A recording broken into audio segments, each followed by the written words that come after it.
بسم الله الرحمن الرحيم الحمد لله نحمده ونستعينه ونستغفره ونعوذ بالله من شرور أنفسنا ومن سيئات أعمالنا من يهده الله فلا مضل له ومن يضلل فلا هادي له وأشهد أن لا إله إلا الله وحده لا شريك له وأشهد أن محمدا عبده ورسوله أما بعد فإن أحسن الكلام كلام الله وخير الهدى هدى محمد صلى الله عليه وسلم وإن شر الأمور محدثاتها وكل محدثة بدعة وكل بدعة ضلالة وكل ضلالة في النار. In yesterday's lesson we spoke about a great and mighty principle from the principles of Islam, which is al-wala wal-bara, which is to love and to hate for the sake of Allah, and following on from that is to show loyalty for the sake of Allah and to show disloyalty for the sake of Allah. And practically speaking, this means to ally with and befriend with certain categories of people and to keep away from and disavow certain groups and categories of people. And we mentioned from the Sunnah of the Messenger of Allah sallallahu alaihi wasallam 6 or 7 ahadith in which we find mentioned many great rewards or benefits or qualities and traits which are associated with this particular quality of loving and hating for the sake of Allah. Just to summarize, we mentioned from the Sunnah that having this quality of loving and hating for the sake of Allah is the strongest handhold of a person's faith, and that it is a completion of a person's faith. It is the completion of a person's faith. That a person only really he tastes Iman and he tastes the sweetness of Iman when he makes wala and bara, when he chooses his company on the basis of loving and hating for the sake of Allah. And likewise we mentioned that a person who has this quality and this trait, that he will receive the shade of Allah subhanahu wa ta'ala on Yawmul Qiyamah. And likewise that he will receive the love of Allah subhanahu wa ta'ala when he has this particular quality. And likewise from the statement we mentioned of Ibn Abbas, that to earn the walaya of Allah, which means the friendship of Allah and the protection of Allah, that a person has this quality of loving only for the sake of Allah, hating for the sake of Allah, having allegiance to someone for the sake of Allah, and having disloyalty towards someone for the sake of Allah. We mentioned after that this topic of al-wala wal-bara can relate to the non-Muslims, because in its foundation, Islam in its foundation requires that we free ourselves from kufr and shirk and its people. And this is the definition of Islam. As the scholars explain, Islam is al-istislamu lillah wal-inqiyad lahu bit-ta'ah wal-bara'atu min ash-shirki wa ahlihi. This is the essence of Islam. That you submit to Allah in His tawheed, that you inwardly believe in the tawheed of Allah, in His names, in His attributes, that He is alone in His rububiyyah, in creating and owning and providing, that He alone has a right to be worshipped. So inwardly you make istislam to Allah, you submit to Allah upon these issues. And then you outwardly you comply in obedience to Allah. This is the second element, al-inqiyad lahu bit-ta'ah. And the third element is al-bara'atu min ash-shirk wa ahlihi, that you free yourself from the people of shirk, from shirk and its people. So in its asl, Islam requires us to free ourselves from this falsehood of kufr and shirk. We mentioned yesterday that this isn't our topic that we are discussing, the topic of al-wala wal-bara as it relates to the non-Muslims, and this is a separate discussion. We also mentioned that even though Islam requires this from us, Islam is also just, and it does not allow us to be oppressive towards the non-Muslims. Rather, we are ordered in the Quran in Surah al-Ma'idah at the beginning, in the first 6 or 7 verses, we see in those verses that we are ordered to be just towards the non-Muslims. And even though we may have, even there may be some issues between us and them of dislike and hatred and enmity, it does not mean that we are allowed to behave oppressively and unjustly towards them, even if they transgress against us. And those ayat are at the beginning of Surah Al-Ma'idah. Then we said that amongst the Muslims, when it comes to implementing this principle of loving and hating for the sake of Allah, that we have a number of different categories of people. The first of them are the prophets and the messengers and the companions of Allah's Messenger sallallahu alaihi wasallam. We said that towards this group that we show nothing but absolute love, absolute loyalty.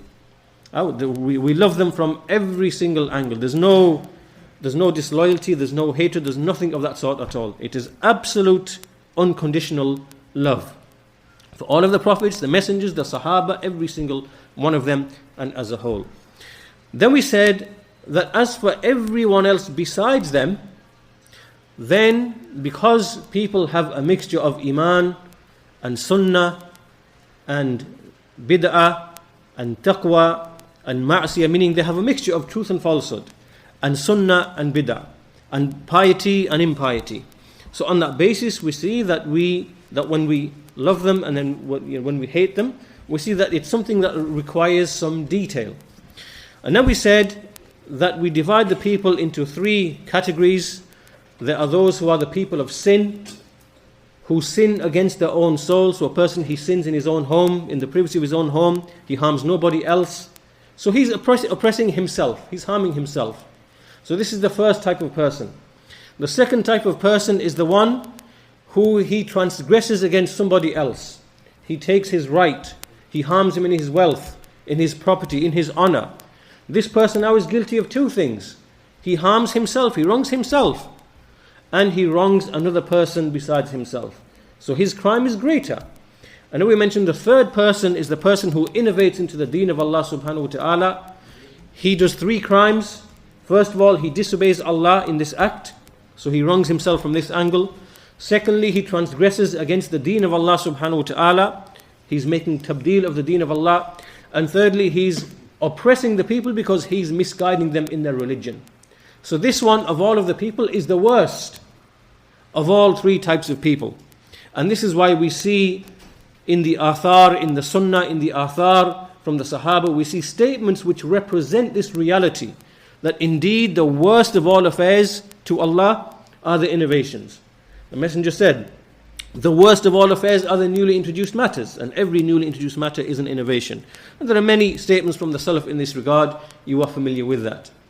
So the intent behind all of that discussion yesterday was to lead to the fact that in the Quran and the Sunnah we have been given certain principles and certain guidelines as to how we deal with every individual from each of these categories. How do we behave with the prophets and messengers? How do we behave with the Sahaba? How do we behave with the sinners from Islam? How do we behave with those whose sin is not, done openly? How do we behave with those who sin openly and have no shame? They sin openly without any shame. How do we behave with those who transgress the rights of other people? How do we behave with the rulers who may commit oppression? Because Islam distinguishes between all these different types of people in terms of the behavior towards them. And finally, how do we behave with the people of bid'ah and the people of dalala, people of misguidance? Because all of this is tied to the issue of al-wala wal-bara. And as we mentioned yesterday, the issue of loving and hating isn't blind, isn't full of confusion. Rather, we see that there is extremism and there is negligence, and that the Sharia and the Sunnah have clarified to us in all of these instances how do we implement this principle of al-wala wal-bara. And as a result, we avoid the extremism of the people of takfir and the people of terrorism and those people who use this principle, al-wala wal-bara, and they claim that on this basis Muslim rulers and those who work with the government, that they are apostates and disbelievers, we can fight them, we can kill them. And likewise, they have a faulty understanding of this principle. And on the other hand, we have other people who say that this principle is no longer relevant in our time because the Muslim Ummah is divided and weak and oppressed. And so therefore we have to abolish this principle so we can unite everybody together. So the Shi'i, the Rafidi, the Jahmi, the Mu'tazili, every deviant you can think of who in the name of Islam, he's upon misguidance, disbelief in many cases. So they go to that extreme. So therefore it's vital for us to understand what are the usul and the principles and the guidelines that we follow as people of the Sunnah. Because as people of the Sunnah, we are required, when we perform this da'wah to Allah, to interact with many different types of people, with sinful people, with innovating deviant people. So we must have some basira, we must have some insight, we must have some clarity as to how we operate and how we behave in all of these situations without contradicting this principle of al-wala wal-bara, which is from the greatest of the handholds of Islam. So as I mentioned yesterday, we are going to read, inshallah ta'ala, from some of the questions and answers by one of the noble sheikhs of our time, Shaykh Ubaid, al-Jabiri, حفظه ta'ala. And before we go into that, I'd like to mention a very great benefit that we took from one of the sheikhs, Shaykh Ahmad Bazmul, حفظه, who's from one of the scholars in the city of Mecca. And on our Umrah trip a couple of months back, the Shaykh gave us a great benefit which helps us to understand the issue of our scholars. He said that it is upon every single Muslim that they stick to those scholars who have a speciality, they have deep-rooted knowledge and experience in dealing with the tribulations that come to the Muslim Ummah and the issues that arise affecting the Muslim Ummah, the calamities that affect the Muslim Ummah. And from those calamities which affect the Muslim Ummah is the presence of people who call to misguidance and call to deviation. And so there are two types of scholars, or there are scholars in whose knowledge there are different levels. So the Shaykh explained to us, and he took this from Ibn al-Qayyim in fact, because this principle was laid down by Ibn al-Qayyim.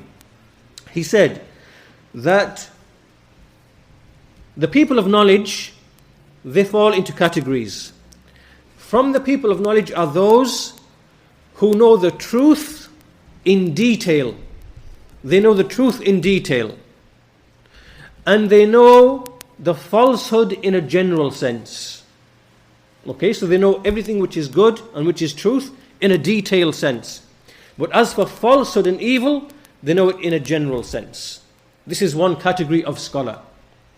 Another scholar is someone who knows evil in detail, but truth only in a general sense.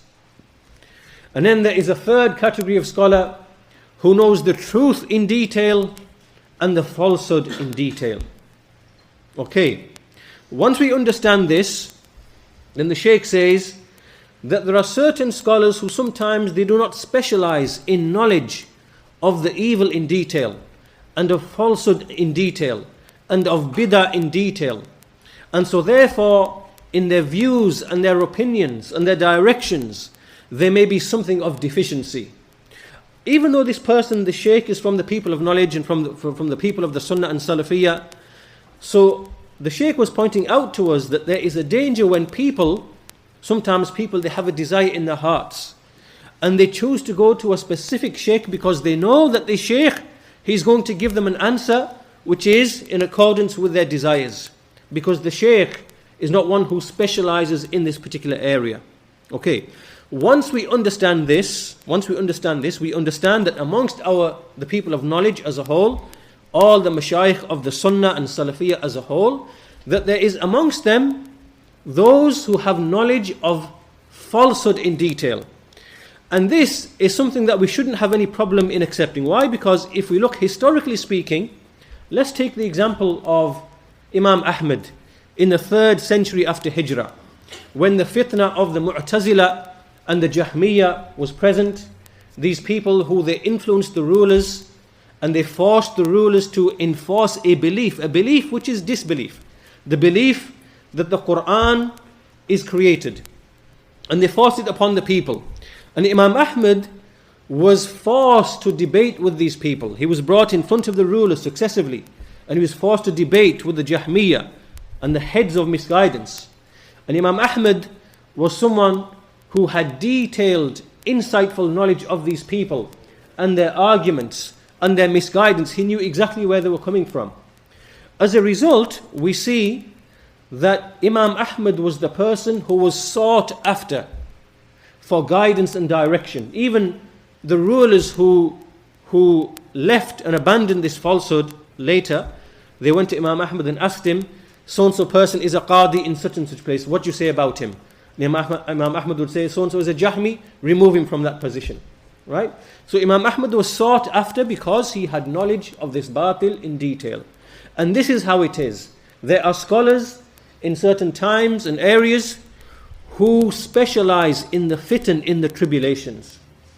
And so from this we say that from those scholars who specialize in the tribulations which have affected the Muslim Ummah in the 20th century and the 21st century, the tribulations of these political groups, these jama'at, these groups have come along and they claim to rectify the Ummah and they claim to establish the Khilafah as they say. These groups came and they demolished many of the principles of Islam, Sunnah and Salafiyyah. And from those principles is this principle of al-wala wal-bara, which is the strongest handhold of Islam. So these innovators, from them, Hassan al-Banna, Sayyid Qutb, Maududi, al-Nabhani, the founder of Hizb ut-Tahrir, these people came along and they brought this party politics into Islam. Party politics, gathering all of the people together because they want to lead them towards revolutions, to topple the rulers whom they consider to be apostates, to establish Allah's law as they claim. And so for that reason you see that in the methodology of every one of these 4 individuals, if you read their books, you see a destruction of the principle of al-wala wal-bara. And so everybody will be coming under their umbrella, a Sufi, a Shi'i, a Jahmi, a grave worshipper. This is how it is. So they destroyed the principle of al-wala wal-bara. Now when these people spread through the Muslim lands and into the Arab lands and they moved, with their books and writings, certain scholars, they were at the forefront of refuting these people. And from them, Shaykh Rabi' ibn Hadi al-Madkhali, from the scholars of Medina at that time, Shaykh Ubaid al-Jabiri, and likewise Shaykh Ahmad al-Najmi, and likewise Shaykh Zayd al-Madkhali, and likewise Shaykh Muhammad bin Hadi, and numerous others. And so therefore, we as Muslims, we as Salafis, who are living in these times, these difficult times, and we live in major cities where we have all of the groups of innovation operating as societies, as groups, and they have their da'wah.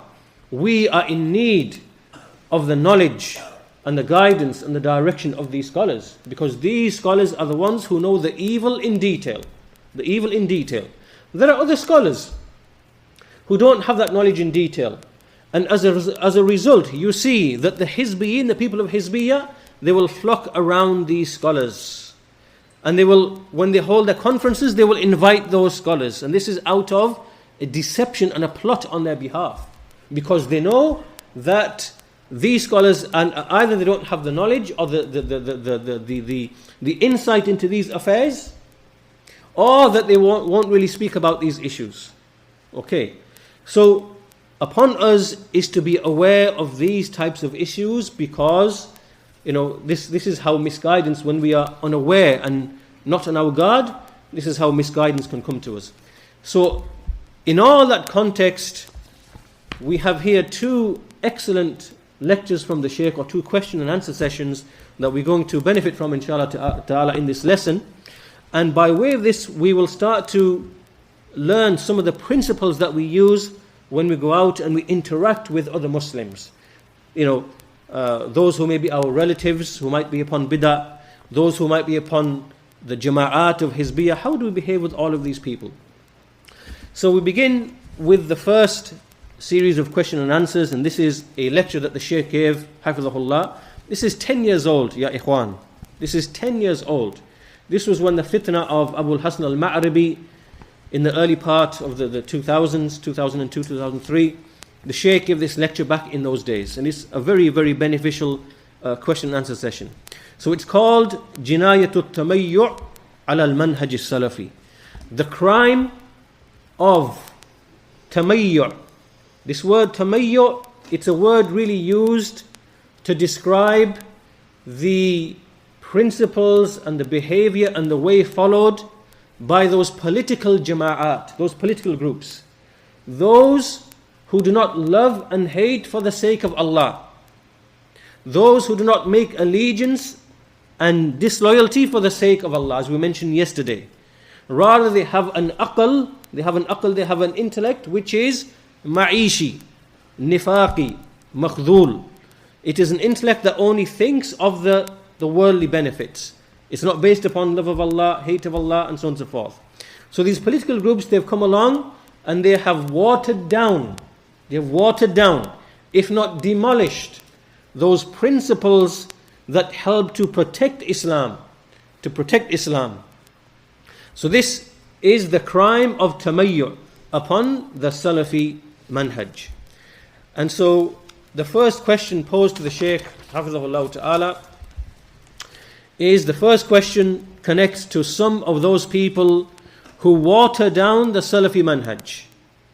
And when you advise such a person and you tell him, do not sit with the various groups and parties like Ikhwanul Muslimin and Jama'atul Tabligh, then such a person, he comes and he brings an argument. His argument is that this is the manhaj of Shaykh Abdul Aziz ibn Baz rahimahullah ta'ala, that he would sit with everybody, he would sit with every faction and group. So in other words, this person is using this as a counter argument. If Shaykh ibn Baz can sit with everybody, with the Tablighis, with the Ikhwanis, with so and so, then this is his manhaj. What's wrong with me doing the same thing? Okay, so what is the answer to this doubt? The Shaykh says, after praising Allah and testifying that none has the right to be worshipped except Allah, and witnessing that Muhammad sallallahu alaihi wasallam is his servant and messenger, he says, the answer to this question requires that we first clarify a number of issues. The first issue is that the father and the Imam, the Athari, the Allama, Shaykh Abdul Aziz bin Baz rahimahullah ta'ala, he is a skilled, deeply rooted Imam and a strong Imam. He is deeply rooted in manhaj in a very, very deep and strong way. And because of that, because he is someone who is deeply rooted in the Salafi manhaj and in knowledge, in Sharia knowledge, and because he stands up for the truth, then we find that in the hearts of the people there is a type of haiba. Haiba meaning that the people hold him in awe.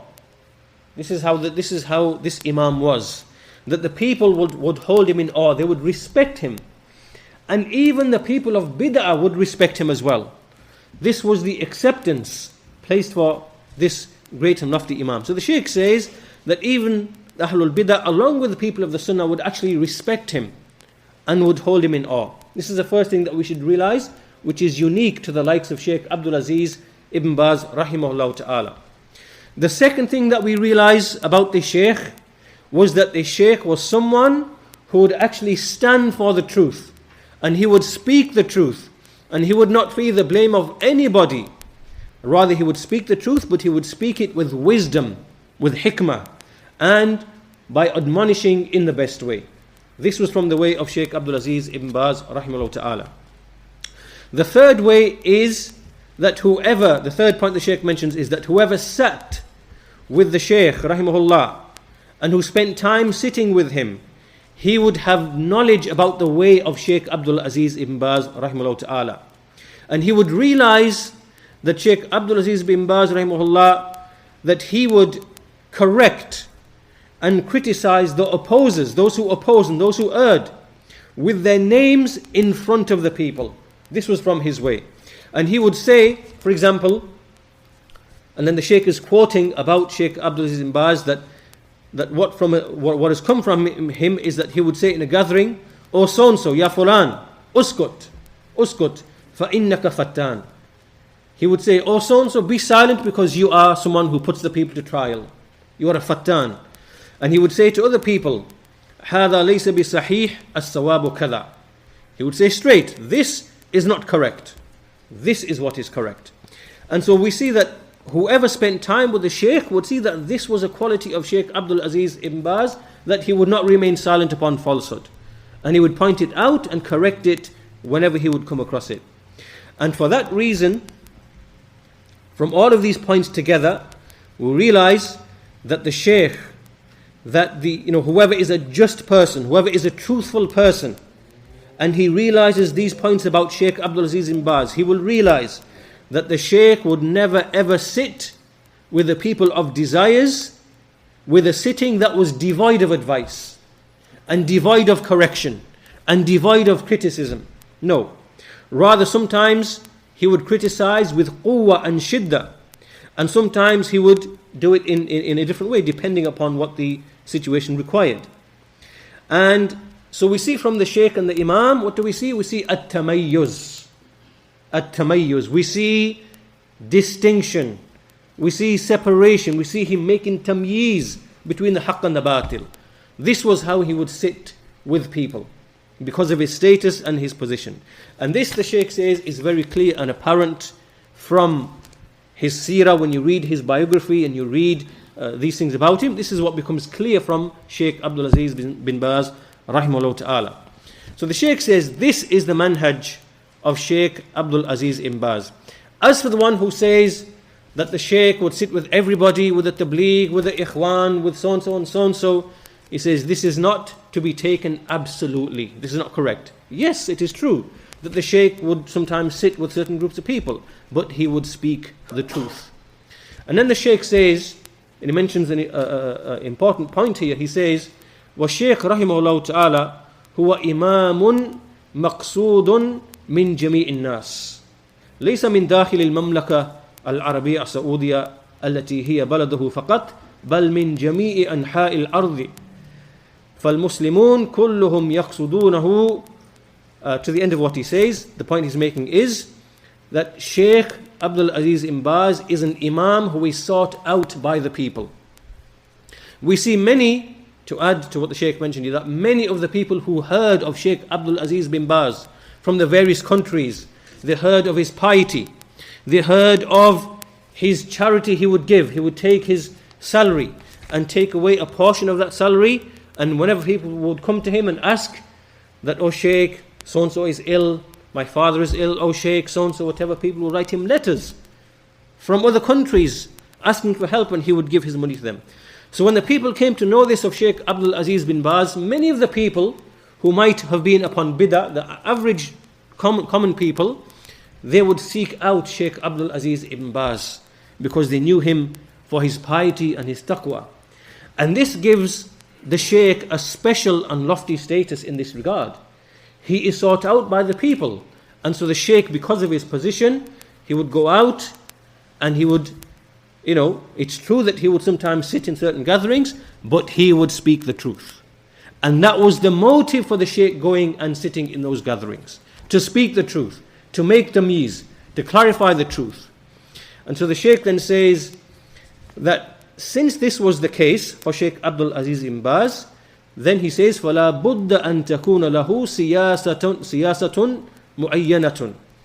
That therefore the Shaykh needed a particular type of way of dealing with the people because of his unique position, and in how to deal and treat the problems that the people were facing. So this is the first thing. The second thing the Shaykh says, or he adds to this, is that we find that the Shaykh Abdul Aziz ibn Baz, he was the same person who authored or who sanctioned the detention and imprisonment of certain people who were creating corruption in the land of Saudi Arabia. Meaning here the Qutbiyyin, Safar al-Hawali, Salman al-Auda, these people who were trying to incite the Muslims in Saudi Arabia to make a revolution. They were tearing them away from the scholars, belittling the scholars. Abdul Aziz bin Baz, he was the one who sanctioned that they be prisoned and detained. So how does this, all of this refutes this claim. And so the Shaykh goes on to clarify this and demolish this argument. And so this is the first shubha, or the first argument that we should be aware of, that these people come and they bring the likes of these arguments and these doubts. Then the Shaykh further on, he says that the people of knowledge in history, they have advised us to keep away from the people of innovation and misguidance. He brings some narrations. First narration is from Ibn Abbas radiyallahu anhuma, who said, listen to Ibn Abbas, he said, "By Allah, I do not think that anyone loves that I should die today more than shaitan." Meaning that shaitan loves that I should die, meaning Ibn Abbas, that this is the thing that he loves the most, that I die today. So it was said to him, فَقِيلَ وَكَيْفَ, how do you mean? What do you mean by this? And listen to what Ibn Abbas said. He said, تحدث البدعة في المشرق أو المغرب, that an innovation is introduced in the east or the west, and then a man, he brings it to me, and then when it comes to me, قَمَعْتُهَا بِالسُّنَّةِ, then I destroy it with the sunnah. So for that reason, Ibn Abbas is saying that there's no one whom shaitan would love more to perish today than me.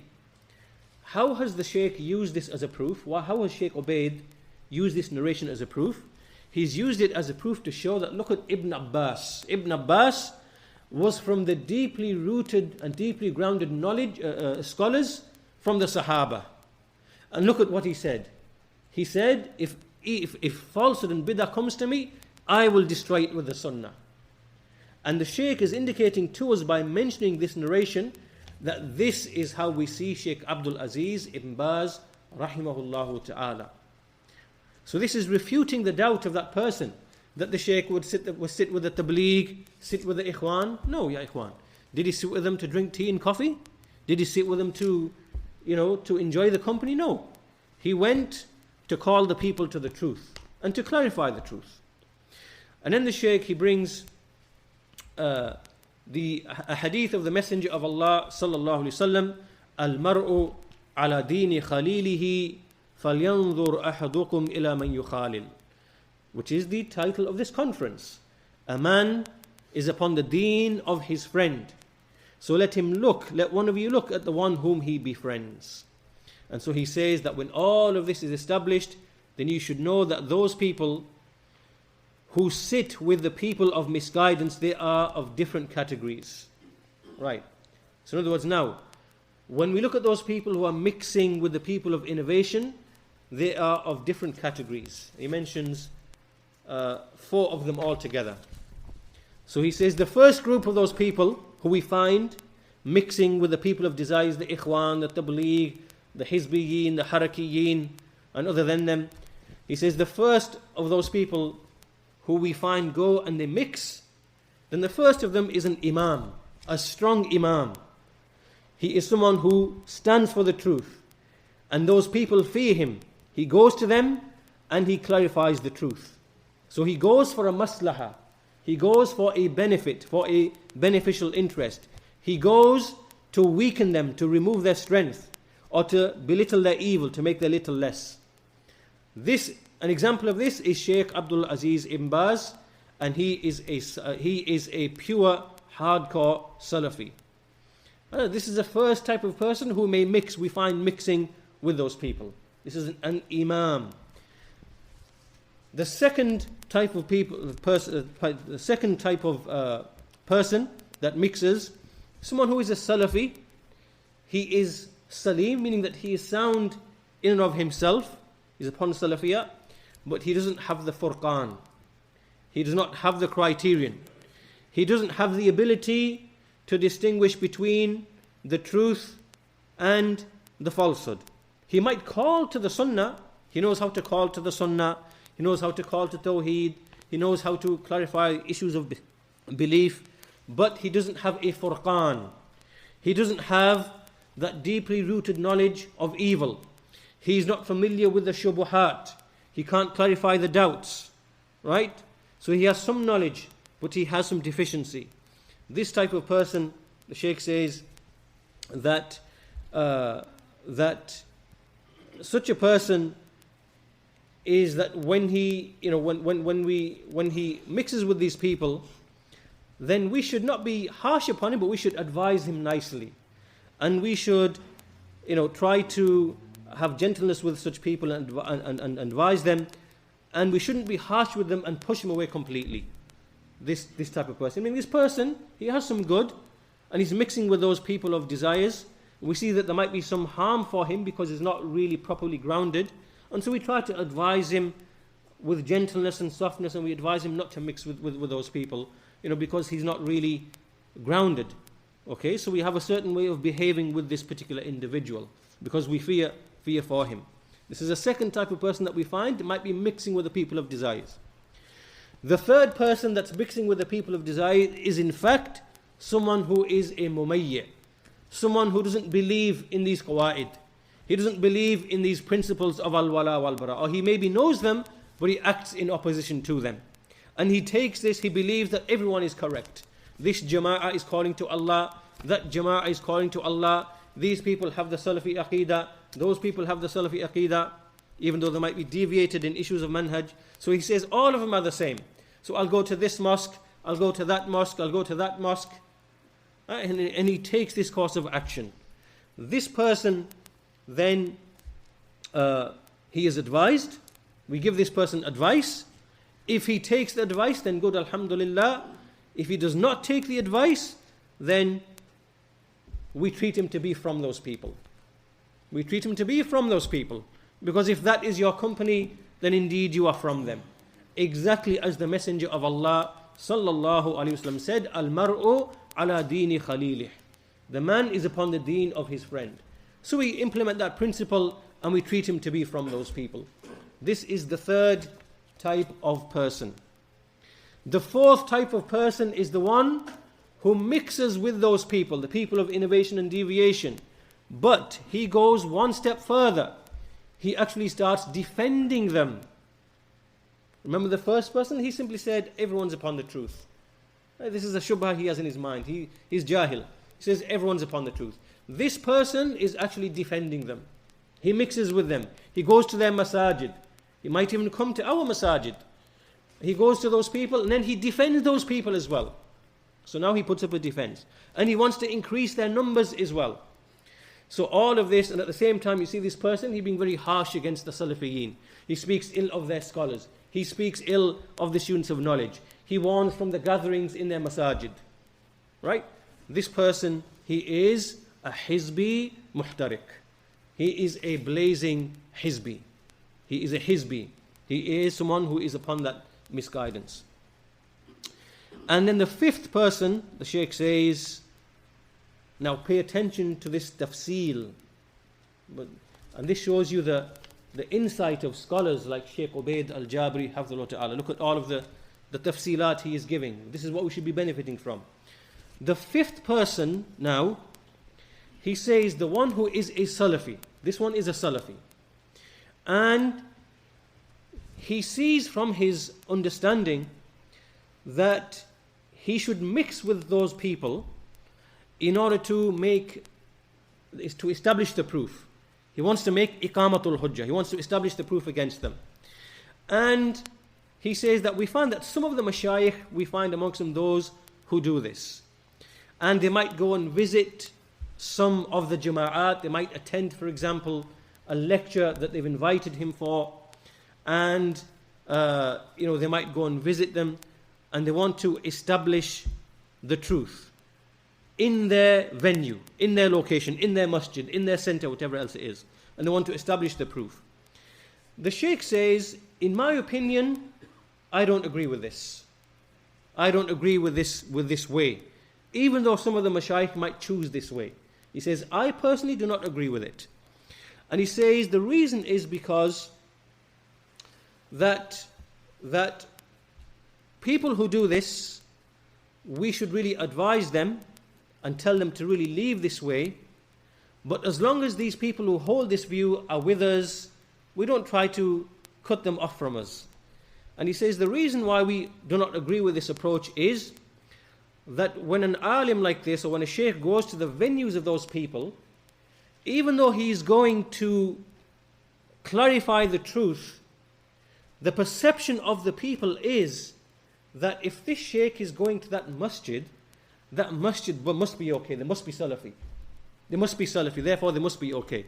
This is the perception that the general people will have of a sheikh going to the likes of these venues, of these people who have something of deviation, misguidance and opposition to the Sunnah. So the sheikh is saying, this to me is khilaf al-awla. It's opposed to what is more befitting.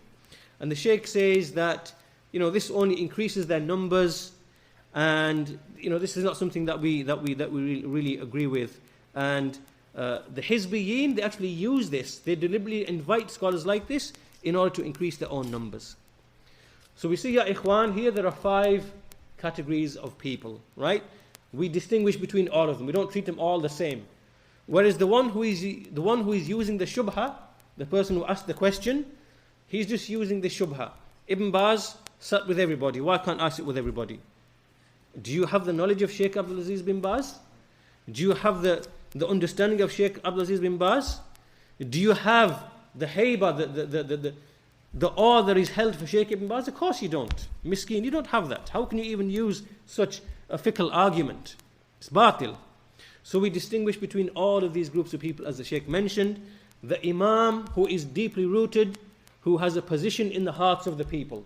He can do things that other people cannot do. And these are few in number and rare in number. Then we have those, as the Shaykh mentioned, the one who is Salafi.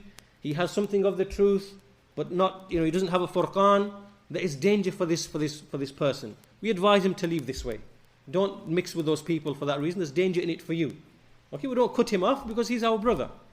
And then the third person, the one who says everyone is upon the truth, we advise him. If he doesn't listen to the advice, then we treat him to be from amongst, he's amongst them. Then the fourth one, who mixes with those people and he defends them, and he speaks ill of the Salafiyyeen. And the fifth one are those mashayikh who go and they attend and they give lectures for some of the people of the Hizbiyyah, and they claim and they say that this is what we are doing. So we say that this is something that really you shouldn't do. It's not befitting, and we don't really agree with it. And so these are the 5 categories.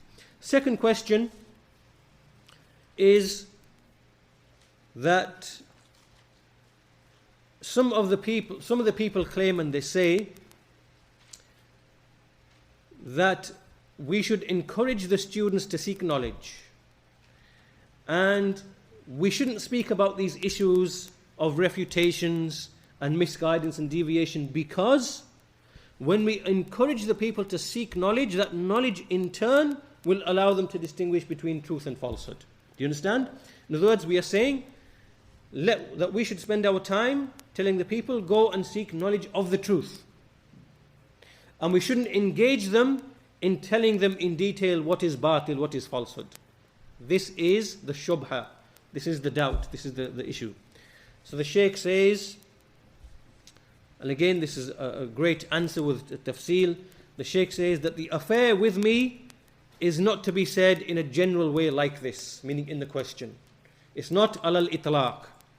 Rather, when we look at the deen of Allah subhanahu wa ta'ala and knowledge of the Sunnah, the Shaykh says that the whole of the deen of Allah, it comprises knowing the Sunnah and calling to acting by the Sunnah.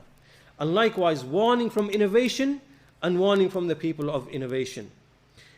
He says that if we were to apply what is in this question, if we were to implement what's in this question, meaning that, for example, now today, if I said to you, Ya Ikhwan, learn Tawheed and the categories of Tawheed, and learn, for example, what is Iman, learn the names and attributes, learn the issue of Al-Qadr, learn all of the details in these issues, but forget falsehood. Don't bother speaking about the Qadariyah, who the Qadariyah, or the Jahmiyyah, or the Mu'tazila. Don't go into all those detailed things. Just leave all that. Just learn what is the truth, and through that you yourself will know the errors of the Jahmiyyah and the Mu'tazila. This way of thinking, the Shaykh says that if we were to nurture the people upon this way of thinking, then the Shaykh says that this will lead to generations that will be produced in generations to come who will not have any criterion. They will not have any criterion. They will not have any criterion regarding the manhaj. He says that this is what will be the evil effect of this way if we were to do that. And in fact, this reminds me of the statement of Umar bin al-Khattab at this point, who said that indeed the handholds of Islam will be demolished when a people are born and raised in Islam who never knew anything about Jahiliyyah. You've probably heard this statement before. This statement, what Umar said, is the same thing that the Shaykh is alluding to here, right now. That if we see people born in Islam, never knew what Jahiliyyah was, what were the traits of Jahiliyyah, then this will lead to the handholds of Islam being broken. Same thing here. That if we were to nurture the people just upon what is the haqq by itself and not what is batil, then these people would be misguided, in generations to come. They wouldn't have any criterion. So the Shaykh says that the Prophet ﷺ, when Allah sent him, from the point that Allah sent him as a messenger, up until he passed away, he would establish Tawheed. He would call to Tawheed. He would encourage the people upon Tawheed. And he would teach them the obligations of the religion, both those obligations which are the practical obligations like prayer and fasting and zakah and hajj and so on and so forth. And likewise, the types of dealings that the people needed to have between each other. He would teach them all those things. Just at the same time, he would warn from shirk and all of the acts of disobedience and all of the innovations and the newly invented affairs. He says this is the model, the uswatun hasana. This is the good model that we follow. This is the correct manhaj. And this is what is preserved from the Prophet sallallahu alaihi wasallam, from the authentic narrations. And then he mentions the hadith of Abdurrahman bin Abd Rabbi al-Ka'bah from Abdullah bin Umar bin al-As, Abdullah bin Amr bin al-As, radiyallahu anhuma, that the Messenger of Allah sallallahu alaihi wasallam, he said, إِنَّهُ لَمْ يَكُنْ نَبِيٌّ قَبْلِي قَطْ إِلَّا كَانَ حَقًّا عَلَيْهِ أَنْ يَدُلَّ أُمَّتَهُ عَلَى خَيْرِ مَا يَعْلَمُهُ لَهُمْ وَأَنْ يُنذِرَهُمْ شَرَّ مَا يَعْلَمُهُ لَهُمْ. Indeed, there was never a prophet before me, except that it was a duty upon him to direct his ummah to every good he knew for them and to warn them from every evil he knew for them. This hadith demolishes that methodology mentioned in the question, because it was a duty of the Messenger of Allah to tell them everything that is the truth and to explain to them everything that is falsehood and misguidance. And so the Shaykh says another hadith that we can use to refute the same argument in the question is the hadith of the splitting of the ummah, that this ummah will split into 73 sects, all of them in the fire except for one, which is the jama'ah. And Ibn Mas'ud explained that the jama'ah is whatever agrees with the truth, even if you are alone. If you are alone and you're upon the truth, you are the jama'ah. And then the Shaykh says, in another narration we see, man kana ala mithli ma ana alayhi al-yawm wa ashabi, whoever is upon what I and my companions are upon. And then the Shaykh goes on to mention that we see that many examples from the sunnah of the Messenger of Allah, where he would warn from the Dajjal to such a degree that the companions would fear that he was in the palm trees nearby. This is how he would warn from evil. And likewise, he would state about the various sects and the groups, he warned from them. And likewise, he would warn from those people from sins, certain types of sins, even though those sins hadn't even existed yet. As an example, he said that there are two groups of people who will be in the fire which I have not seen. A people who have whips like the tails of cows, and women who are, they appear to be naked and they walk in a certain way, and on their heads there are the humps of camels. So we see that the Messenger said, I have not seen this yet, but this is to come in the future. And so from all of these examples, the Shaykh is saying that we are certain of the fact that this claim in the question is not correct. Rather, a teacher and a Shaykh, he will teach his student the Sunnah, he will teach him Tawheed, and all of the obligations, the fara'id, and the rulings of the Sharia, and the Mu'amala, just as he will warn him from all of the acts of disobedience, and shirk, and bid'ah, and so on and so forth. This is how the alim, this is how he should nurture his student, and this is how it should be. And the Shaykh then goes on to say that unfortunately today we find that when we go out in the field and we look in the field of da'wah, or generally amongst the Muslimin, we see that it is thunderous, meaning that it is like, it's like waves. It's not an easy environment to be in. This is just how the reality is, in the sense that we have all sorts of sin, disobedience, innovation, misguidance. This is what we are living in. This is how the reality of the situation is. And so we see that the people of innovation are in every place. In every house, you will find some issue. In every household, you will find there is a Sufi, someone affected by the Rafida, someone upon takfir, someone upon this, someone about. In every household, you will see that this is how the reality is. And so the Shaykh says, so therefore, those people who are in a position of direction, advice, teaching, they have to explain the truth to the people with its evidence. And that they explain innovation and warn from innovation. Because the environment is, the Shaykh says, it is rotten. It is a rotten environment. It is a decayed environment. It is a spoiled environment. This is how it is. Even though the Shaykh says, Alhamdulillah, there are people of the truth, there are no doubt there are people of the truth, there are mashayikh calling to the truth, but in general, it is a rotten environment. There are statements spread, actions which are spread. So when this is the case, if we were to leave the people according to how the one in the question said, then the affairs will become confusing, there will be no furqan, and this will lead to falsehood. So the Shaykh then finally says that, look, this is the way of these people. They bring all of these general statements. All of these are generalized statements. There's ambiguity. This is how they mislead people with these principles, and so on and so forth. Finally, he finishes with a well-known famous statement from Imam Malik, rahimahullah ta'ala.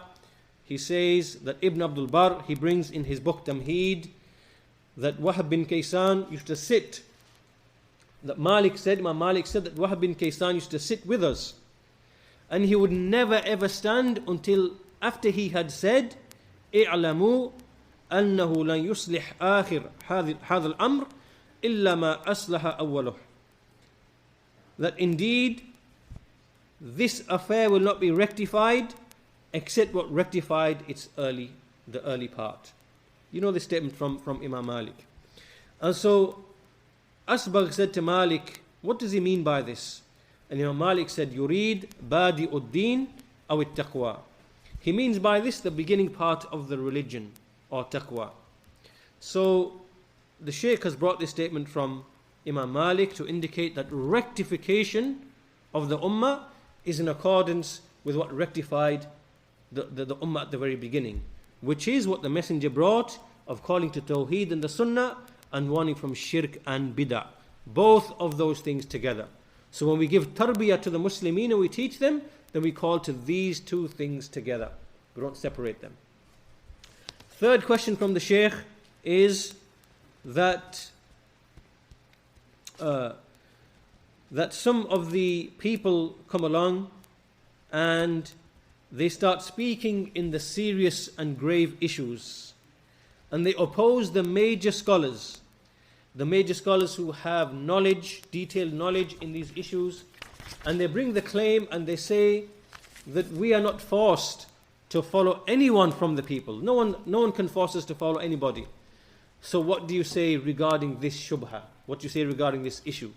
Meaning someone comes along and he says, I'm not obliged to follow this sheikh and that sheikh and that sheikh.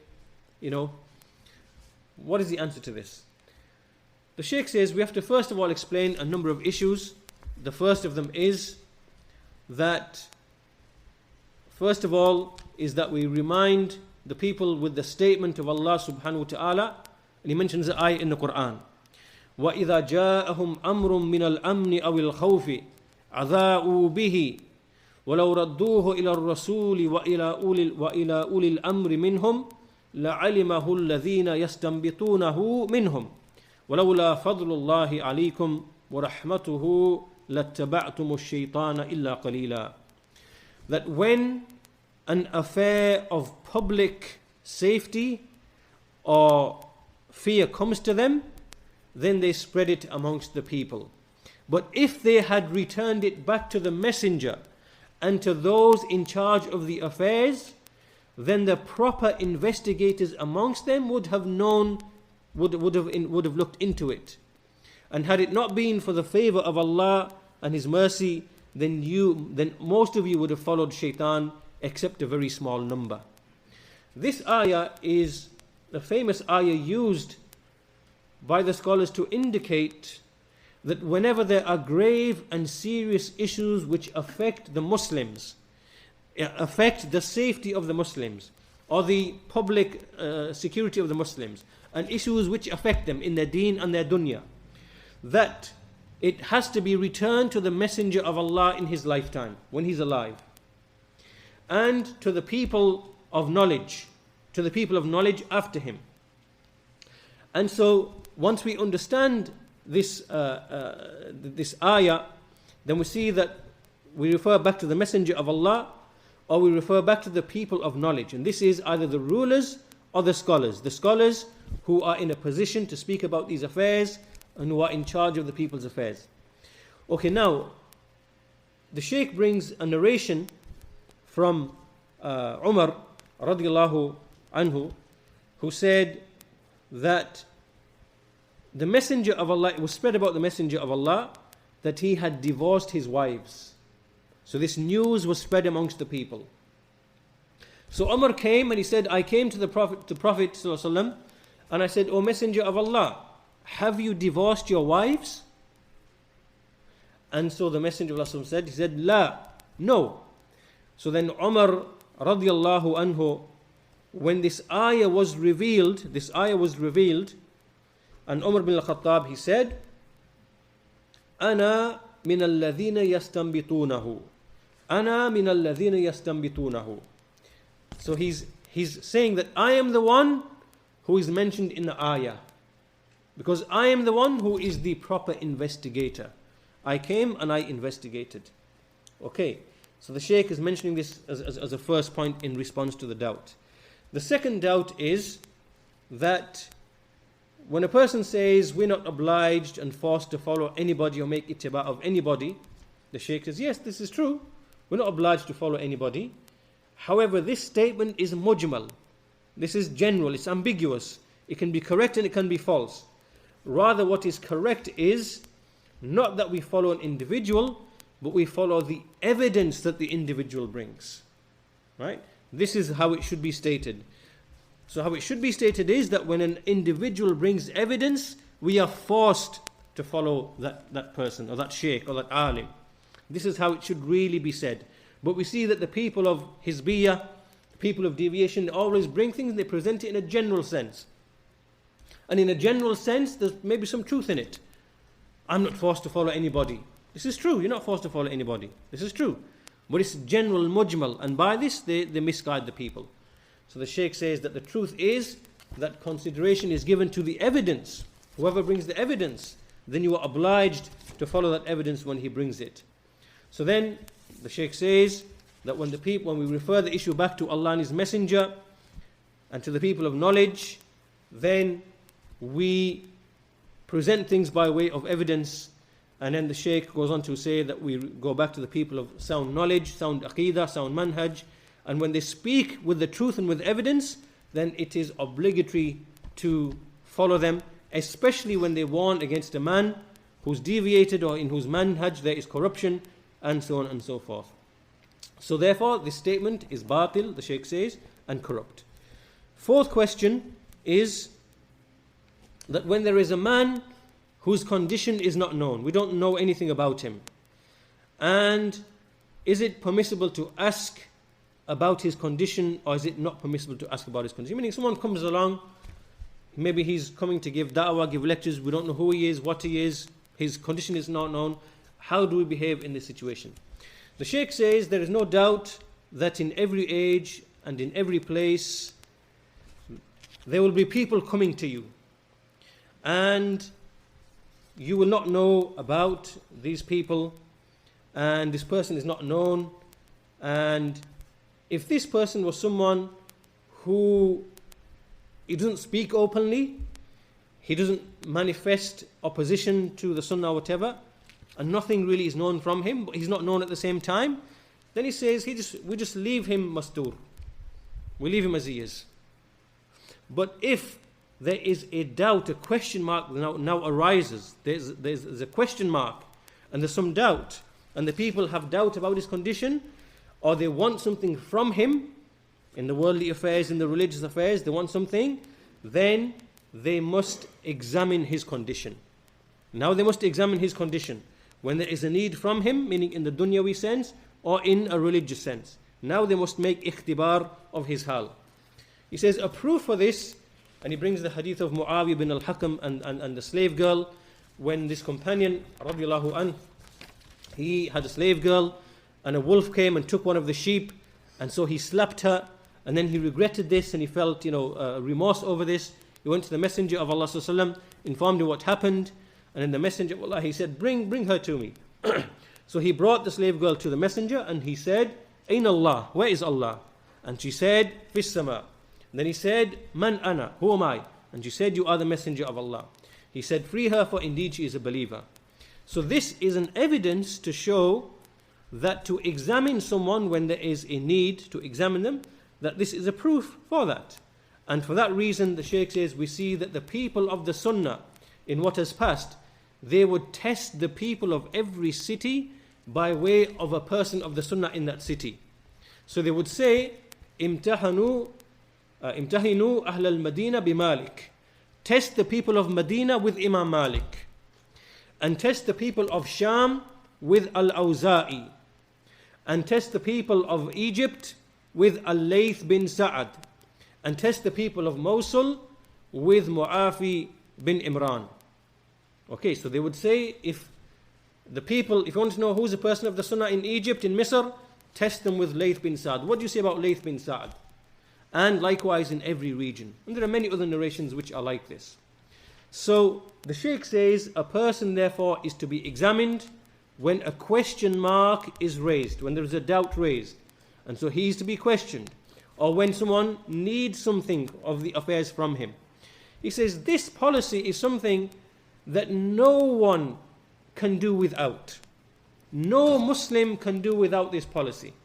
And he says, for example, even in the dealings between the people, if a man was to come and he was to ask for the hand in marriage of someone's daughter, and they want to know, they would want to know, well, who is he, and what is his characters, and what is his deen, and what is his khuluq, and so on and so forth.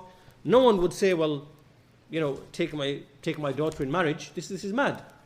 And so it shows that this principle, every single person is in need of it. And this is why, in reality, it's hypocritical for these people, the Hizbiyyeen, when they come and they speak about imtihan, this is bid'ah, and this is bid'ah, and this is bid'ah. They say the likes of these affairs. Yet if you were to say one of these people, that, Ya akhi, do you have a daughter? He says, yeah, I have a daughter. We'll say, look, I know some person in such and such town. Would you give your daughter in marriage to him?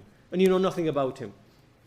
A person wouldn't accept this. His aql wouldn't accept this. And likewise, if a person came wanting to do trade with somebody, do business with me, you know nothing about him, would this person accept this without examining, see, is he truthful, is he honest, does he have a track record, does he have history? Of course not. So every single person is in need of making imtihan, of investigating to some degree or another. And so in the affairs of the religion, it is no different. It is no different.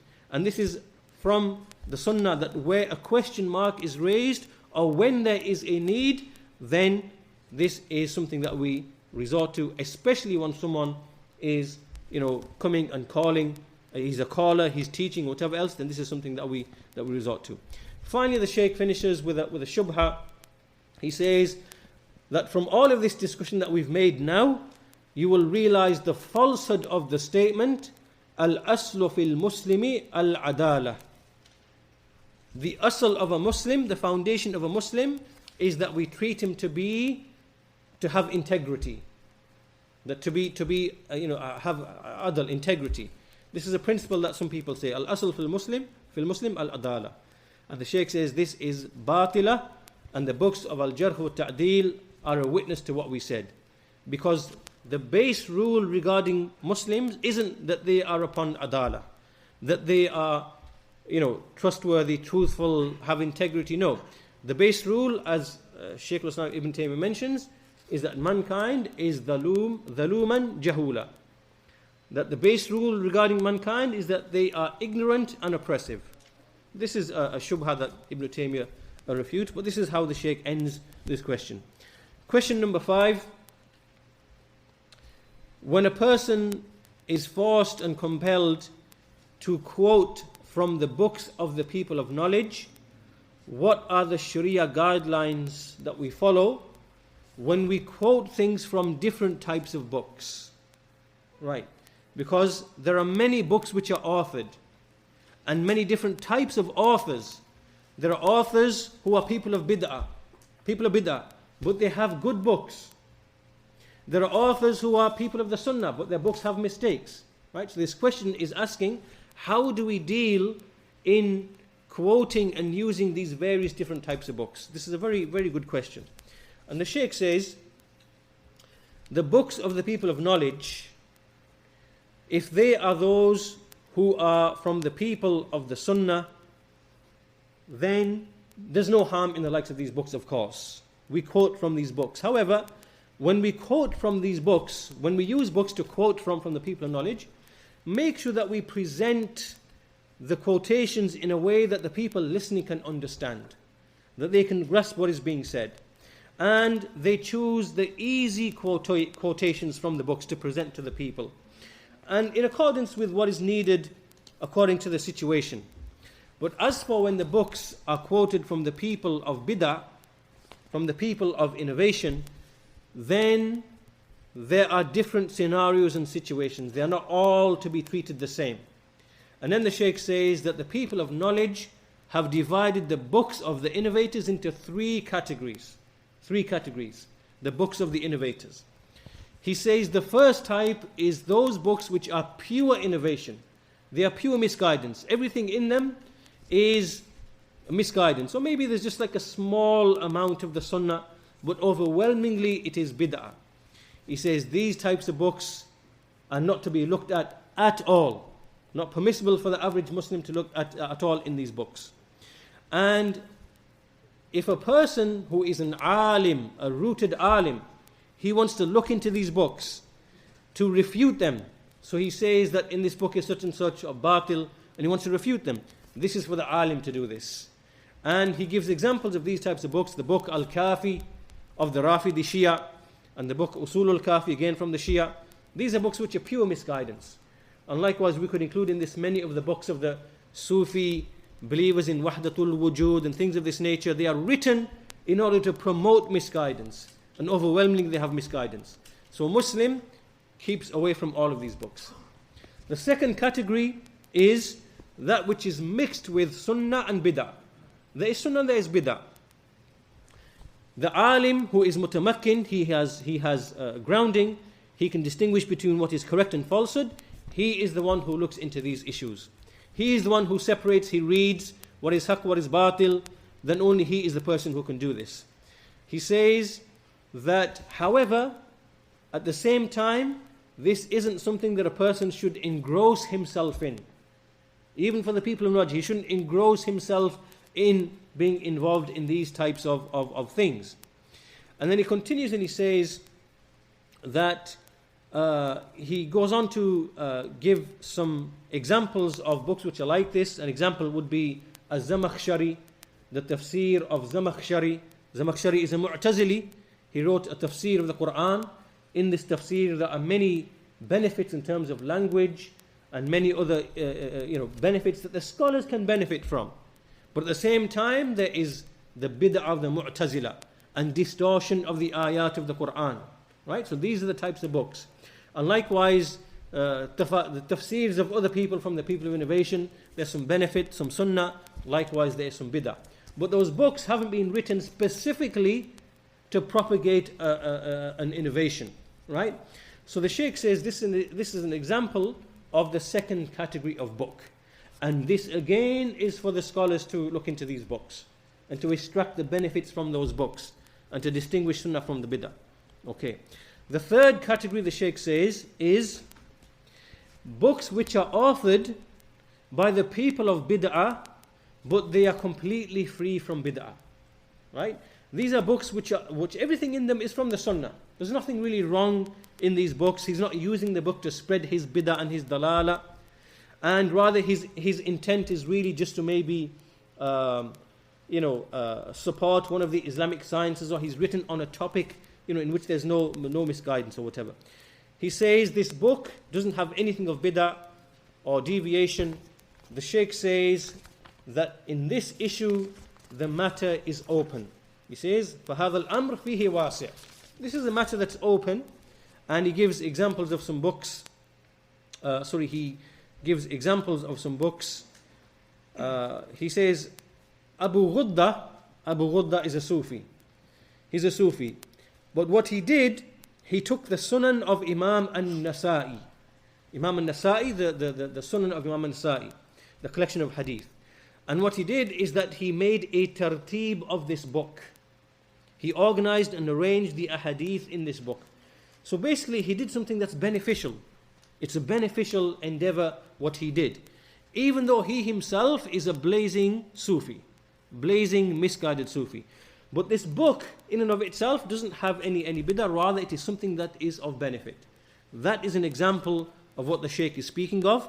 There are many works, old works, where some of the people of bid'ah have done tahqiq. They've verified the book, they've gone to the manuscripts, they've published the book, they've done some other referencing, whatever. A person can benefit from those types of books. So this is the third category and the third type of book. So this is the tafsil regarding the books of the innovators. The sixth question is, what is the difference between, this is a very good question, what is the difference, ما الفرق في قولهم هذا صاحب بدعة وهذا مبتدئ? What is the difference between saying a person of bid'ah, so and so is a person of bid'ah, and saying so and so is a mubtadi', so and so is an innovator? So what's the distinction? When we say he is a person of innovation, and when we say he is an innovator, what's the distinction? The Shaykh says, in my view, the distinction is very clear, and I will explain it to you. That which we know from the expressions of the people of knowledge and from their way is that when they say mubtadi', when they say about someone he is a mubtadi', they do not apply this label except for the one upon whom the proof has been established. The proof has been established upon him. The haqq has been made clear to him. He's rejected the haqq. Now he is a mubtadi'. The hujjah has been established upon him, and it's become clear that he is a person of misguidance and that he misguides other people. So they say mubtadi'.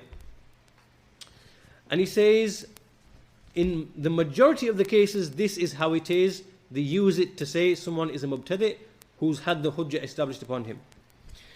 Then he says, as for sahibu bid'atin, when we say a person of innovation, then it's not required that when we apply this label that the proof has been established upon him. No.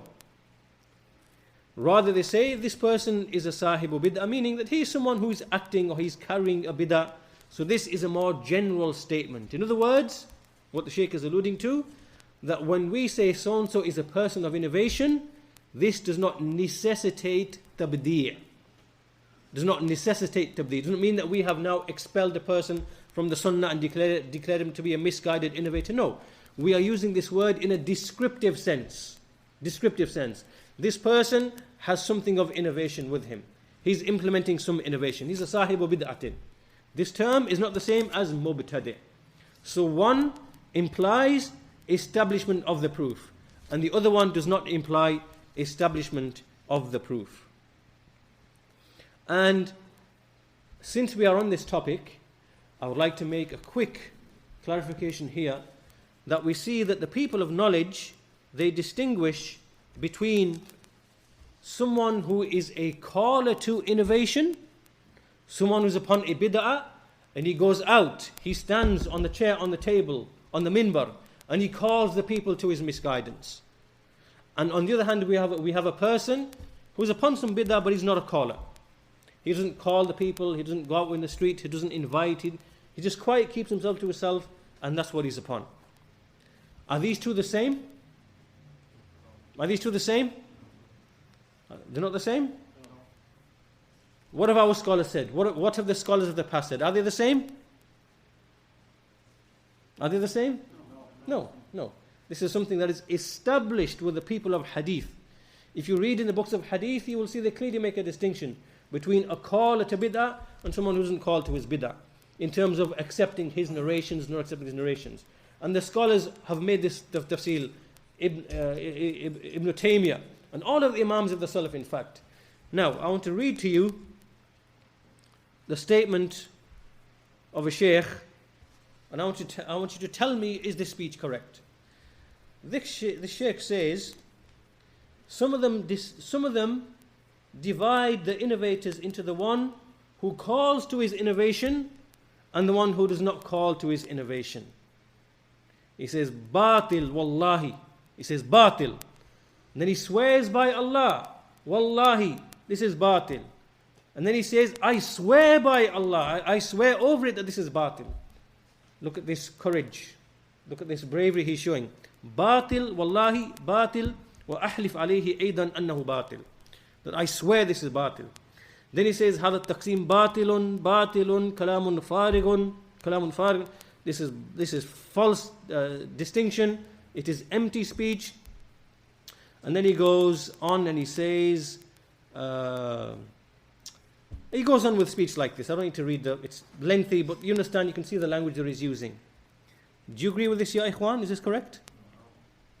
Is this correct? Is this acceptable? Whose speech is this? Yahya al-Hajuri. Yahya al-Hajuri. And this is only a small drop in the ocean of misguidance of this fool. This man is a fool. He's been described as a fool. Shaykh Muhammad bin Hadi said this man is a safih. He is a fool. Shaykh Ubaid al-Jabiri said he is a safih. He is a fool, Mubtadi. This man, this is a whole book on the misguidance of this man. And this is just, as I said, a small drop in the ocean of misguidance of this man. Our scholars, they distinguish between the one who calls to innovation and the one who does not call to innovation. Our scholars, they have these tafsilat because they are rooted in knowledge. This man is not rooted in knowledge. This man is rooted in harshness, foul language, severity, lying, deception, and so many other evil traits that that he has made apparent. So as we were on that particular point that the Shaykh clarified, it was worthy that we clarify that as well. The seventh question, inshallah, we'll come to a close shortly. The seventh question is regarding the issue of advising a person. A person, he says that I'm advising the ikhwan, I'm advising the tabligh, I'm advising these people, and he spends years and years and years and years in advising these people. So what is, and then he sits with them giving them advice, and it's taking him years. So what is the advice? Is this the way that the Salaf were upon? Is this the way of the Salaf? And so the Shaykh responds, al-munasahatu la budda an tantahi ila shay. He says, giving advice has to come to some conclusion. There has to be an end to this issue of giving advice. It can't be something that just goes on and on and on and on and on and on. It has to end and come to a conclusion. There has to be an outcome. He says it is either two things. Either the one advised, he accepts the advice and turns back to the truth, and then he follows the sabilul mu'mineen, he follows the path of the believers, and he adopts the sunnah. This is only one outcome. And the second outcome is al-inad wal-israr. He persists and he is stubborn. So he says advice must come to a conclusion. He says this affair isn't something that needs a great deal of time. Rather, in just a few sittings, the conclusion can be reached. In a few sittings. And in most cases, he says, the only time in which it is allowed to prolong the advice, which is in very rare situations, which is where we have a person who is consumed in shubuhat. He is genuinely in the dark. And maybe we are close to him, there's some closeness that we have with him, and we want to show him some gentleness and softness and whatever. And so we engage with him, we give him some time, some space and whatever. In this type of situation, yes. But in most cases, this is not the case. And then he says, as for sitting with the people of innovation and, mixing with them and, persisting upon this, this is not from the way of the people of the Salaf, and we do not know this to be from the way up until this time of ours. And we conclude just with reading some narrations that is connected to this point, because this is a disease that we see some people suffering from who ascribe to the way of the Salaf. It's a disease. They say that I am upon the aqidah of the Salaf, I am upon the manhaj of the Salaf. But in his company is only ever the people of innovation, people upon Hizbiyyah. And his advice is, his excuse, is what? I'm advising them. And he's been doing this for 5 years, 3 years, 4 years, 2 years. And we see here the way of the Salaf. As we said, the only exception, the only excuse is when you have someone who's genuinely consumed in shubuhat. You need to spend time with him. That's acceptable. But let's see how the Salaf would behave with the likes of this behavior.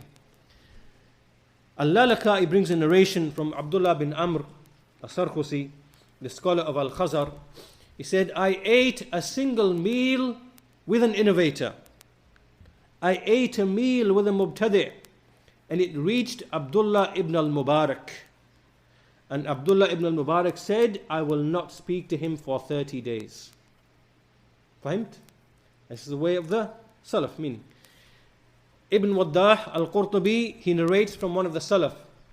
I was walking alongside Amr bin Ubaid al-Mu'tazili, from the heads of the Mu'tazila. And Ibn Awn, one of the Imams of Salaf, he saw me. Then he turned away from me for 2 months. For 2 months. Ibn Abi Hatim narrates from Abdul Aziz al-Uwaisi, who said, when Ismail bin Abi Uwais went out towards Hussein bin Abdullah bin Damira, and it reached Imam Malik, this was a person of deviation, Imam Malik, he boycotted him for 40 days because Malik was not pleased with Hussein. Abu Ja'far Muhammad bin al-Hasan bin Harun al-Mawsili said, I asked Abu Abdullah Ahmad bin Hanbal, I am from the people of Mosul, and the majority of the people in our town are Jahmiyyah. And the affair of Al-Karabisi was a man who raised this issue of the Quran. Is the recitation created, is it not created? He began to raise this issue. Then it reached certain towns. And this fitnah reached the town of Mosul. So Imam Ahmad replied, beware of Al-Karabisi. Because he was from that town. He was in that area. Do not speak to him, and do not speak to whoever speaks to him. You understand?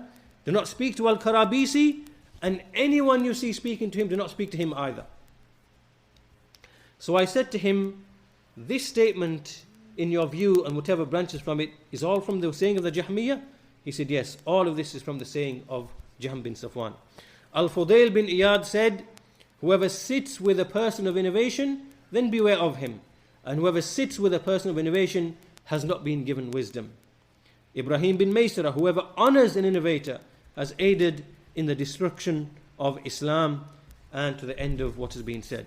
Now there are some other important questions that we haven't managed to complete, inshallah ta'ala, maybe tomorrow. And there are some more questions from the Shaykh that deal with, for example, if you have someone who's upon misguidance in your family, Who's your brother, your sister? How do we deal with such a person? There are some important answers like this, inshallah. Maybe we will conclude with this as part of tomorrow's lesson. We'll conclude here today, inshallah ta'ala, and I hope that we've taken some benefit from the kalam of the Shaykh and see how this relates to the asal that we discussed yesterday of al-wala wal-bara. That if you don't implement these usul that we have learnt, then there is a corruption in your wala and bara. And therefore there is a weakness in your handhold of Islam, because this is your handhold of Islam, because these are the ways through which misguidance comes to you. So with that we conclude. Walhamdulillahi Rabbil Alameen wa sallallahu ala nabiyyina Muhammad wa ala alihi wa sahbihi ajma'in. Bismillah ar-Rahman ar-Rahim. Alhamdulillah. نحمده ونستعينه ونستغفره ونعوذ بالله من شرور أنفسنا ومن سيئات أعمالنا من يهده الله فلا مضل له ومن يضلل فلا هادي له وأشهد أن لا إله إلا الله وحده لا شريك له وأشهد أن محمدا عبده ورسوله أما بعد فإن أحسن الكلام كلام الله وخير الهدى هدى محمد صلى الله عليه وسلم وإن شر الأمور محدثاتها وكل محدثة بدعة وكل بدعة ضلالة وكل ضلالة في النار. Inshallah, we're going to continue with where we left off from yesterday's lesson. In yesterday's lesson, we went through some questions and answers from Shaykh Ubaid al-Jabiri حفظه ta'ala regarding how do we behave and how do we interact in different situations as it relates to the people of innovation. And so today we have maybe 6 or 7 more questions to complete on the same topic. And again, the important and key thing that we want to pick out from all of this discussion is certain principles and certain guidelines which guide our behavior, our interaction with people of different categories or people of different types. And so we want to pick out these usul or these principles so that we are not violating that which we mentioned in the first lesson, which is the principle of al-wala wal-bara, and loving and hating for the sake of Allah, and making loyalty and disloyalty for the sake of Allah, and choosing one's friends for the sake of Allah, so that we are acting in accordance with that principle in all of our situations. So the first question today is, the questioner says to the Shaykh, may Allah increase you in your lifespan, what is the ruling on mixing in general, and more specifically sitting with the people of innovation and desires from the Ikhwan and the Tabligh and the Hizbiyyeen, whether they are those who make takfir, because amongst those people of innovation are those who make takfir of other Muslims and of the rulers.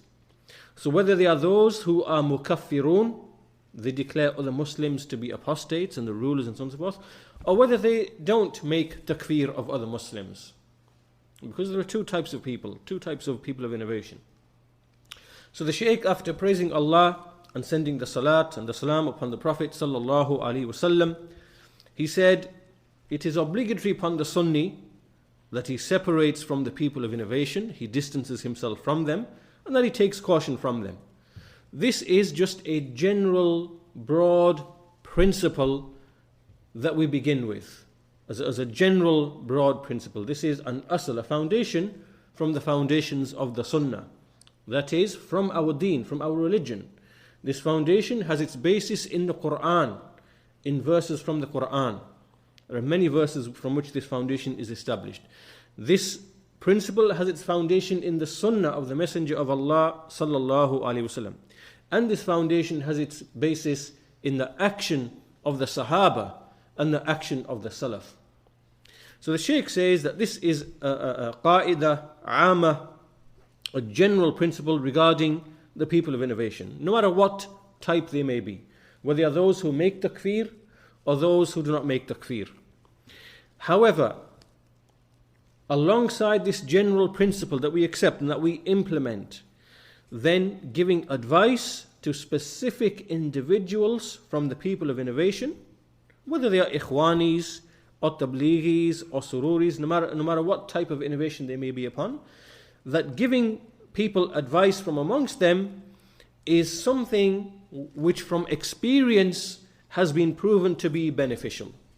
From experience, it is proven to be beneficial. And the Shaykh says that when we look at sitting with the people of innovation, then there are a number of points, a number of detailed clarifications that we need to make. The first one is that we do not sit with al-Jama'atul Mutamayyizah. Al-Jama'atul Mutamayyizah. What does it mean by this? It means that when we find amongst the people of innovation there is a specific group that distinguishes itself by way of a methodology, or it has a center, or it has a masjid, or it has some distinct element. It, for example, invites speakers, it holds conferences, lectures, it has a distinct methodology, they have books that they rely upon, so there's something clearly distinct about them. This type of jama'ah, then we do not sit with the likes of these people, nor do we mix with them in their centers, in their platforms, in their gatherings. This is to be avoided. The second point that we take from this is that it is permissible to mix with a small number amongst those people who might be affiliated with them, because this, through experience, has been shown that there are always people who might benefit from sitting with them and advising them and directing them to the truth and directing them to the scholars, the true scholars. So we keep that in mind as well. And then the third thing that the Shaykh mentions is that those who mix or who sit in the types of these sittings, they should not be people who are known and prominent for the Sunnah. Now look at the wisdom here. He says that people who are prominent and known for the Sunnah, they should not be going to the likes of these gatherings or sittings. Why? Because when he sits with them, someone who's known for the Sunnah, known for defending the Sunnah and aiding the people of the Sunnah, then the people of innovation, they use the presence of this man in order to deceive the people and make them think that they, have a standing, that they are legitimate in what they are upon. So the Shaykh says that this should be avoided by people who are well known and prominent in the land for being people of the Sunnah, because this works in the favor of those people. However, if there's a person, someone else, who does not have that open position and stature amongst the people, he's just someone from the people of the Sunnah, then there's no harm. It's permissible for him to go and to mix with them, but only with a limited, restricted type of mixing. He visits them only that he may give the advice, because these things from experience, the Shaykh says, that we have seen that these do benefit and fruits do arise from the likes of this. And so he explains the truth to them, and he persists with them, and if no result arises, then he raises his hand from them and he leaves them and he abandons them. However, he doesn't constantly maintain the relationship with them, as we mentioned in the lesson yesterday, that giving advice has a limit. Advice doesn't continue for years and years and years and years and years. The conclusion can be reached in a few sittings, whether this person wants the truth or whether he doesn't want the truth. So the Shaykh says that he doesn't have this constant relationship with them, rather he uses that limited mixing in order to offer the advice. So either the person accepts the advice or he frees himself from him and abandons his company. So this is the first question. The second question is something that we touched upon yesterday, and this is the questioner says, may Allah be benevolent to you, do we distinguish between boycotting a person of bid'ah who calls to his innovation, the one who is a da'iyah, he calls to his innovation, and the one who does not call to his innovation? And how do we behave with each of these two categories of people? How is our interaction with these two categories of people? So again, the Shaykh answers this by saying that there is no doubt that making a distinction between the two groups is wajib, is obligatory. That we do not equate the two people. One who calls to his innovation by lectures and books and so on and so forth, and one who is just silent. He has no word to say, he's just silent, he doesn't call to his innovation. So the Shaykh says it is wajib to make a distinction between the two. And this is what the scholars of hadith and all of the ulama and the Imams of the Salaf have been upon. We see this principle mentioned in the books of Ibn Tamyee and the books of the muhaddithin of the early times, right up until this time of ours. All of the scholars, they make this distinction. And opposing them are the Haddadiyah, those extremists who are not grounded in the principles of Ahlus-Sunnah wal Jama'ah, and they oppose the things which Ahlus-Sunnah have agreed upon.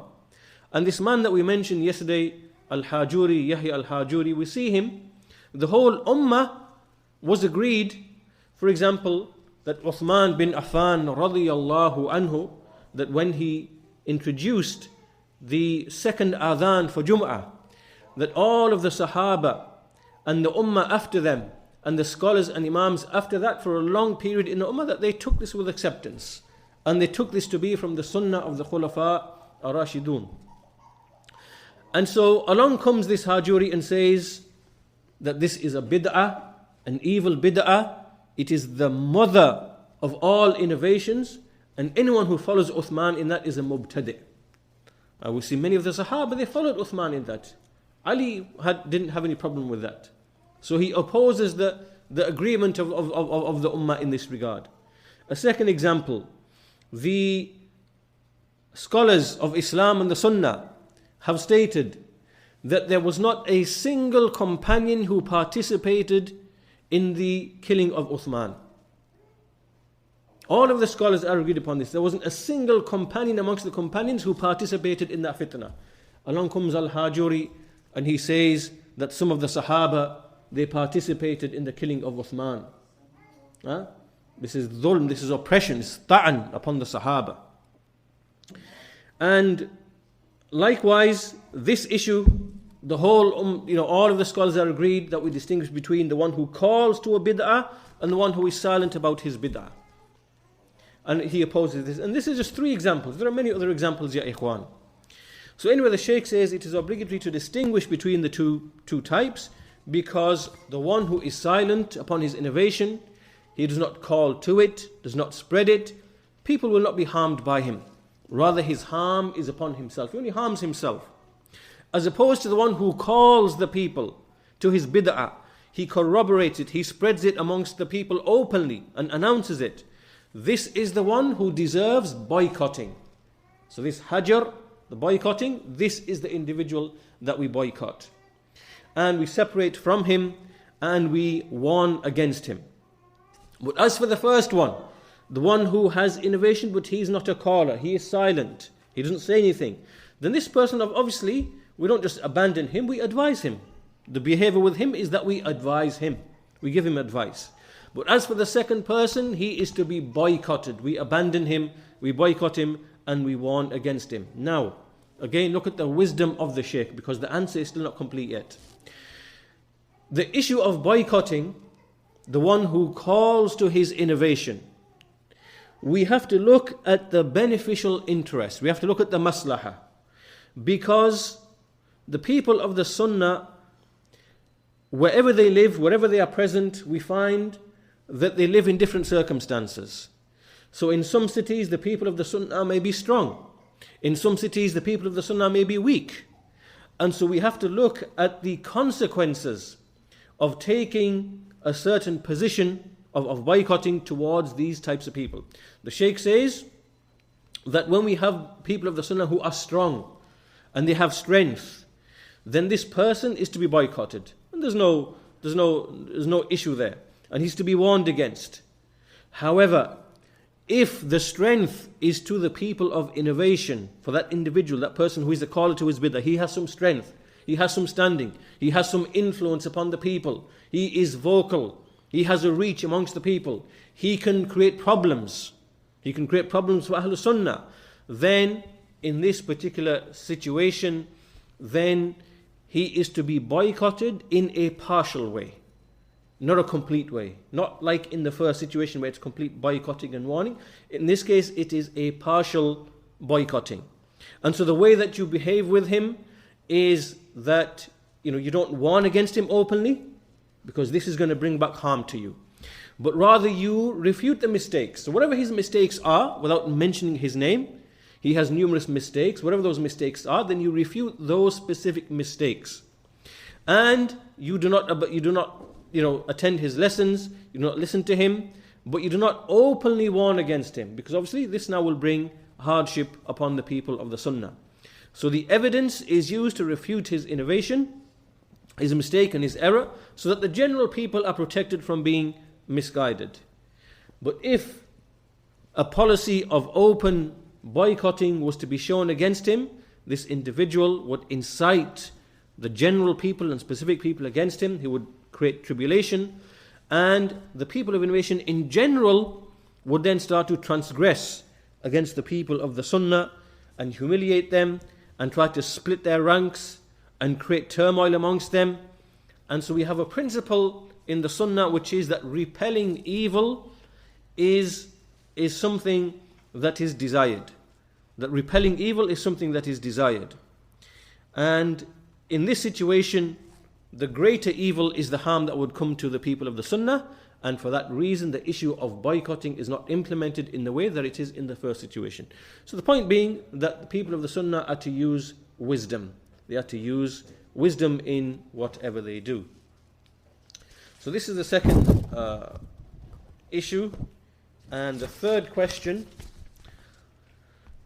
he is asked that when we see that there are gatherings that take place between the people, and in these gatherings the speech isn't really connected to innovation, but they are just general worldly affairs.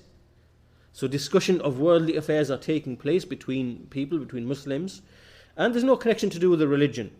What is the ruling on this type of interaction? So the Shaykh, he speaks first of all in the first part of his answer, he's speaking in the context of gatherings between the people of the Sunnah. So in other words, when we meet together, we're not meeting together for a lesson, we're not meeting together in the masjid, but we're just meeting because of a circumstance or a reason. How do we behave, how do we interact in this type of gathering?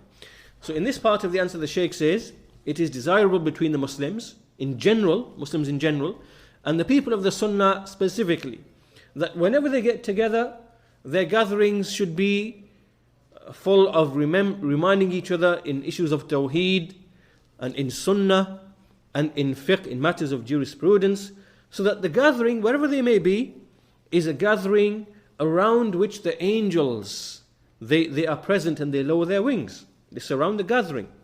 And that mercy and tranquility may descend upon them. This is how the gatherings of the people of the Sunnah should be.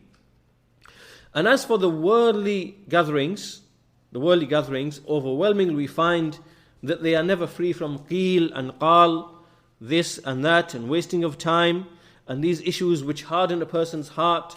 So it's desirable for a person of knowledge, a person who is a student of knowledge, that when he sits in a gathering and he gives salam to the various people and he welcomes them and he invites them to listen to some ahadith, he brings some benefits, some fawaid, and he puts every group of people in their proper place, and he teaches them some of the rulings of the religion. This is how a person should be, and make sure that the gathering is blessed.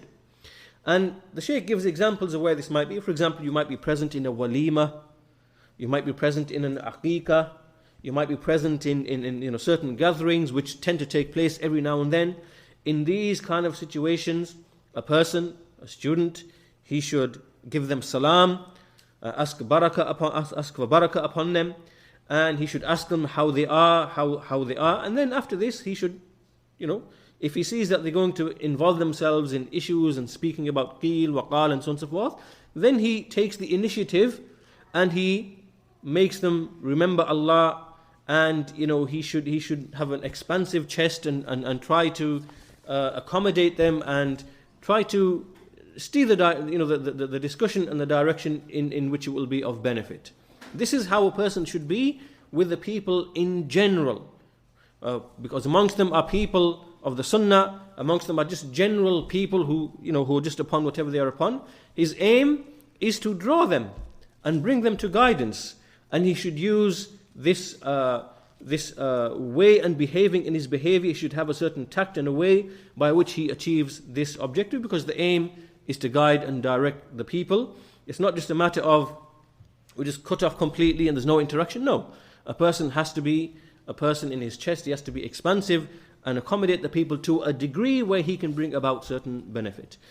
So the Shaykh, after this, after the questioner then clarifies, are you speaking about sitting with the people of innovation or the people of the Sunnah? So the Shaykh then continues now to explain the interaction with the people of innovation specifically. So he says, when a person of the Sunnah, he has a need that needs to be fulfilled, and it can only be from someone who is a Mubtadi. There's no harm in this. And the Shaykh is alluding here to, for example, he gives some examples where if you need to buy something, you need to do some trade with a person of innovation, you need to sell, you're doing trade, you sell things to the Muslims in general, and it might mean you sell to people of innovation. These are situations that you find yourself in by necessity. So this type of interaction, there is no harm in this, it's permissible, la ba's bihi. But as for when it is a gathering and a meeting which is done with qasd, with intent, it is sought out to sit with them and so on and so forth and spend time with them and speaking with them about general issues, then this is a khata, this is a mistake. This is hadha la yajuz. This is not permissible, because this now comes back to the general rule that we started off at the very beginning. The general rule is to avoid sitting with the people of innovation in general. And then there are tafsilat that come after that. So then the Shaykh just makes a point in general. He says that the people of the Sunnah, they should have a siyasatul hasana, that they should have a good method and way of dealing and interacting with the people. Why? Because the people of the Sunnah are like a white hair on a black ox. A single white hair on a black ox. This is the reality of the people of Sunnah. If you go to every town and every city on this earth, you always find that the people of the Sunnah are very, very few indeed. And because of this, they have to be very, the way that they behave, the way that they interact with the people has to be, they have to have a certain way and a methodology behind which the objective is to draw the people to themselves and not to make the people flee from them. So this is how a person should behave with wisdom, with wisdom, whilst he adheres to these usul. Then the next question the Shaykh is asked, that some brothers are asking, when there is a Salafi who has a relationship, relatives who are upon innovation. For example, he might have a brother or an uncle or a son-in-law or these kind of situations. So how should a Salafi behave in this particular situation? And so the Shaykh replies, هذا موجود ولا شك, no doubt this is present. For indeed there are many houses. You will find the Sunni and Salafi is just one person in that house, and everybody else, or maybe it is a woman or a sister, and everybody else in that household, they are from the people of bid'ah. They are from people in mission. They are affected by misguidance. So again the Shaykh says, فَهَذَا لَا بُدْ أَن تَكُونَ سِيَاسَتَهُ حَسَنَةً, that it's vital for this person, for his behavior and dealing and the way that he handles the situation, that is done in a good and in a good way, and that he instills love, he creates love between himself, and that he endears himself to them, and he, so it's an issue where they are his relatives, and he maintains this relationship with them, and he explains the truth to them out of sincere love and out of purity of intention for them. This is how he should be, because they're his relatives, and he shouldn't turn against them like we see a lion, a ferocious lion turns against his prey, like a lion catches its prey and it's vicious. And this is not how a person should be with his family, whether his brother, his sister, his mother, his father. No, rather it is with love, because he sincerely desires truth for them. And nor should he turn round to them and start making it look, saying to them that you are dullal, you are misguided, so on and so forth, whatever, and I'm the one who's upon haqq and whatever. You shouldn't take this type of behavior and approach. This is not desirable, the Shaykh says. And he says rather he should take every opportunity with his relatives, explain to them until he guides them by Allah's permission. And he has patience upon this, and he does not be hasty. As long as this innovation obviously is an innovation that isn't a very serious type of innovation, he should have patience and strive and ask for Allah, make dua to Allah that Allah guides these people. So the Shaykh says that people, from our experience, whether they are the common people or even some amongst the scholars, we found that using wisdom and good behavior, that they benefit from the nasiha. They tend to benefit from the nasiha. But as for when we find someone who is a mu'anid, someone who is a stubborn, willful opposer, then this person, obviously, he has a certain type of behavior that is different to the people who are not like that. Okay, that's the end of that question. The next question the Shaykh is asked, what is the ruling upon a Salafi, a person who is upon the way of the Salaf, who persists in mixing with the people of innovation after having been given advice? So he mixes with the Tabligh and the Ikhwan and other than them.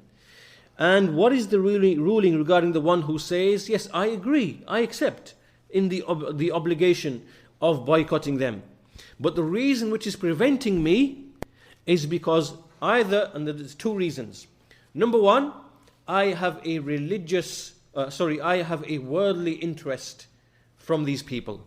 There's some maslahah that I have that causes me to unite with these, to mix with these people. Even though I know that to mix with them is not permissible, but I have a worldly interest. Or the second reason could be that he says, well, I found that Shaykh al-Albani, rahimahullah ta'ala, that he has stated that making this type of boycotting is not something that befits our time, because the people of the Sunnah are very few and they are weak. Right? So this individual uses these two excuses. So the Shaykh says, this person, we engage with him. Obviously we engage with him, he's our brother. We aid him, we support him in the truth. And regarding that which is between us, then obviously we give him advice. And we try to, we try to give him advice, we don't separate from him. But as long as he's with us in general, and he strengthens us in our dawah, and he's with us in our manhaj, and he's not actively supporting the people of innovation against us, then such a person, he's with us, we engage with him, we advise him, he's relied upon the fatwa of some of the people of knowledge, and the Shaykh then says, I advise you to go back to a tape of mine where there is further detail on this issue. And the Shaykh is alluding here to the tape that we went through yesterday, the question yesterday. So the answer to this question here goes back to the question that we looked at yesterday. And so to go back to that question, to answer this one, if you remember, we said that there are 5 groups of people who mix with the people of innovation. Right? There are 5 groups of people. The first person is a deeply rooted, knowledgeable Imam who is sought out by the people. Not just the people of the Sunnah, but even from the people of the Bid'ah. Like Shaykh Abdul Aziz bin Baz, rahimahullah ta'ala, from our era. Even Shaykh al-Albani, rahimahullah ta'ala. There would be people who would come to him. There would be people of Hizb al-Tahrir, Ikhwan al-Muslimin, and other than they would come to him because he's an Imam. And they would come to him, so he would sit with his people and establish the hujjah and speak the truth in no uncertain terms. So the likes of these Imams, they sit, and they sit in open and general gatherings. And there's la bas, because these Imams, the people have an awe for these, they have a respect and veneration for these Imams. And this is unique to the likes of these Imams, the scholars. This is the first type of person. The second type of person is a Salafi who, although he calls to the truth, whatever he knows in the various topics, Allah's names and attributes and al-Qadr and Iman and the Sahaba and belief in the unseen and the manhaj in general. So he has this knowledge, but he doesn't have a criterion, a furqan. He doesn't have the deeply rooted knowledge to deal with the shubahat and the doubts that the people of innovation bring, the takfiris and the ikhwanis and other than them. So he's not really, so this type of person, we advise him and we tell him that this is not befitting for you and it's harmful for you. But we don't boycott him and separate from him and whatever else. We just tell him, leave this way because it is harmful to you. The third type of person is one who comes, he mixes with everybody. He goes to this mosque and that mosque and this mosque and that mosque, and he says everybody's upon the truth, everybody's upon the Salafiyyah. This person, we advise him gently and kindly.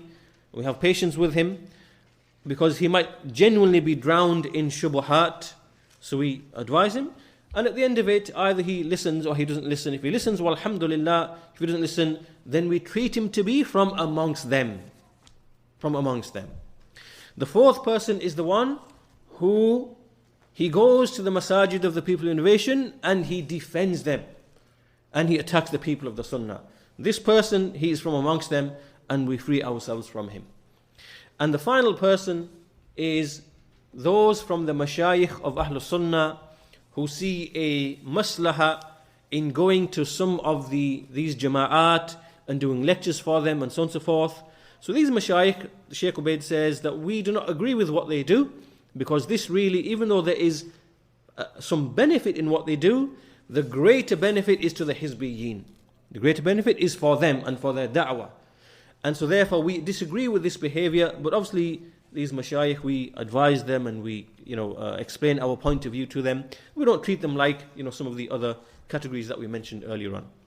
So this answers this particular question that we are discussing here. A Salafi who finds himself in this situation. The next question the Shaykh is asked is, he's asked to clarify, is the following statement true and correct? And this statement is that al-haqqu yuqbal, that the truth is accepted from any person who says the truth, and falsehood is refuted against anyone who says falsehood. So if a Mubtadi, if an innovator, or even a shaitan, or even a non-Muslim, he says a statement of truth, then it is accepted and it is affirmed. And this is upon the basis of the statement of Allah subhanahu wa ta'ala, وَلَا يَجْرِمَنَّكُمْ شَنَآنُ قَوْمٍ عَلَىٰ أَلَّا تَعْدِلُوا اِعْدِلُوا هُوَ أَقْرَبُ لِلتَّقْوَى. That do not let the hatred of a people make you swerve from justice. Rather be just, because it is closer to taqwa. However, alongside this, it is not permissible. It is not permissible to actually take knowledge from this Mubtadi, the one who spoke the truth, and not to seek the truth from him. Just as is the manhaj of the Salaf, that truth is only sought from the people of truth, who act upon the truth, and they are the people of the Sunnah, not other than them. So the questioner is saying that this statement that has just been made, is it correct?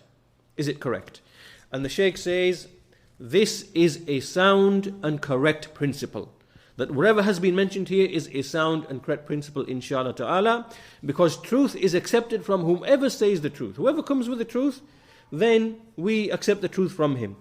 But this does not mean that everyone who has arrived at the truth, that he is an imam in the truth. Right? There's a difference. Many people speak the truth. Many of the innovators, they speak the truth. That does not make him an imam who is sought for knowledge in matters of the truth. The Shaykh says that a shaitan, the one who taught Abu Hurairah radiyallahu anhu, he taught him Ayatul Kursi. And the messenger said, when Abu Hurairah informed the messenger of Allah sallallahu alaihi wasallam, he told you the truth, وَهُوَ كَذُوب, even though he is a great liar. And likewise, we see in many instances the Jews would come to the Prophet ﷺ and they would say what is in the Torah. They would say, "O Abul Qasim, we find in the Torah that Allah will carry the heavens upon a finger," to the end of the hadith. And the Messenger of Allah ﷺ, he would laugh up until his molars would be visible. And so these incidents show that truth, whoever speaks the truth, then it is accepted, no doubt. However, those people who speak the truth, they are of numerous categories. They're not all the same. The first of those who may speak the truth is a person of the Sunnah, an alim from the Sunnah, a person of the Sunnah. So he is from us, we are from him.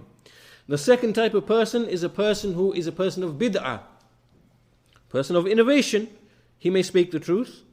And the third one is a non-Muslim who may speak the truth. The Shaykh gives these three types of people. And this is from experience. We know that there are many non-Muslims. They write books on Islam, they write books on ahadith, and everything much if not all of what they write is the truth. Is the truth. No, we accept that truth, even if a non-Muslim says that truth. And likewise with many of the people of innovation, they have much of the truth with them. And this is the nature of bid'ah, as our scholars explain. If bid'ah or an innovator had been nothing but pure evil, then nobody would have been put to trial by innovation or by the innovator. No, the innovators have a great deal of truth with them, but this is where the deception lies. They have one false principle which may ruin and destroy a person's deen. Okay, so the point being here then, the Shaykh in his answer, he says that whoever speaks the truth, that truth is ours, it belongs to us. It is the lost property of a believer. We accept that truth. We don't deny that truth. But as for now that person becoming someone who is an imam, who is sought, who is made a reference point, who is studied under, and so on and so forth, no.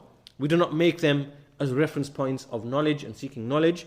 Rather, we simply corroborate the truth that is with them, and we take the truth from its people, who are the people of the Sunnah, the Imams of the Sunnah. And so this ends that question. And then the next question is, we can finish on this question inshallah ta'ala, which is a question that there is found in our area, many mosques, in which we find that there are takfiris, the people of takfir, and the people of Hizbiyyah, meaning these extremists. And they invite the people to their falsehood. They call the people to their falsehood. And they confuse the Salafi youth, those Salafi youth who are upon the methodology of tasfiyah and tarbiyah, which is purifying the religion and cultivating the Muslims upon that religion. And so these people, they bring these shubuhat, they bring these doubts. And so from these takfiris, from these extremists, takfiris, there are those who accuse Imam al-Albani rahimahullah ta'ala, and likewise Abu Hanifa rahimahullah ta'ala, with irja, this innovation of expelling actions from Iman. They accuse these two Imams. And likewise, they claim that the Shaykh Mujahid Rabi' حفظه ta'ala, Shaykh Rabi', they accuse him of lying against Sayyid Qutb.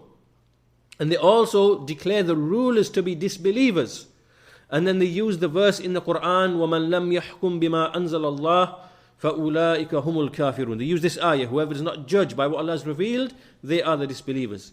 They use all of this and they misinterpret this verse, and likewise they call to the manhaj of Sayyid Qutb, this takfiri extremist methodology, and they promote his books and the books of the Qutbiyyeen. So we ask our Shaykh Ubaid al-Jabiri, inshallah, to give us a nasiha, an advice in how to behave with the likes of these people, these takfiris. And how do we stand against them?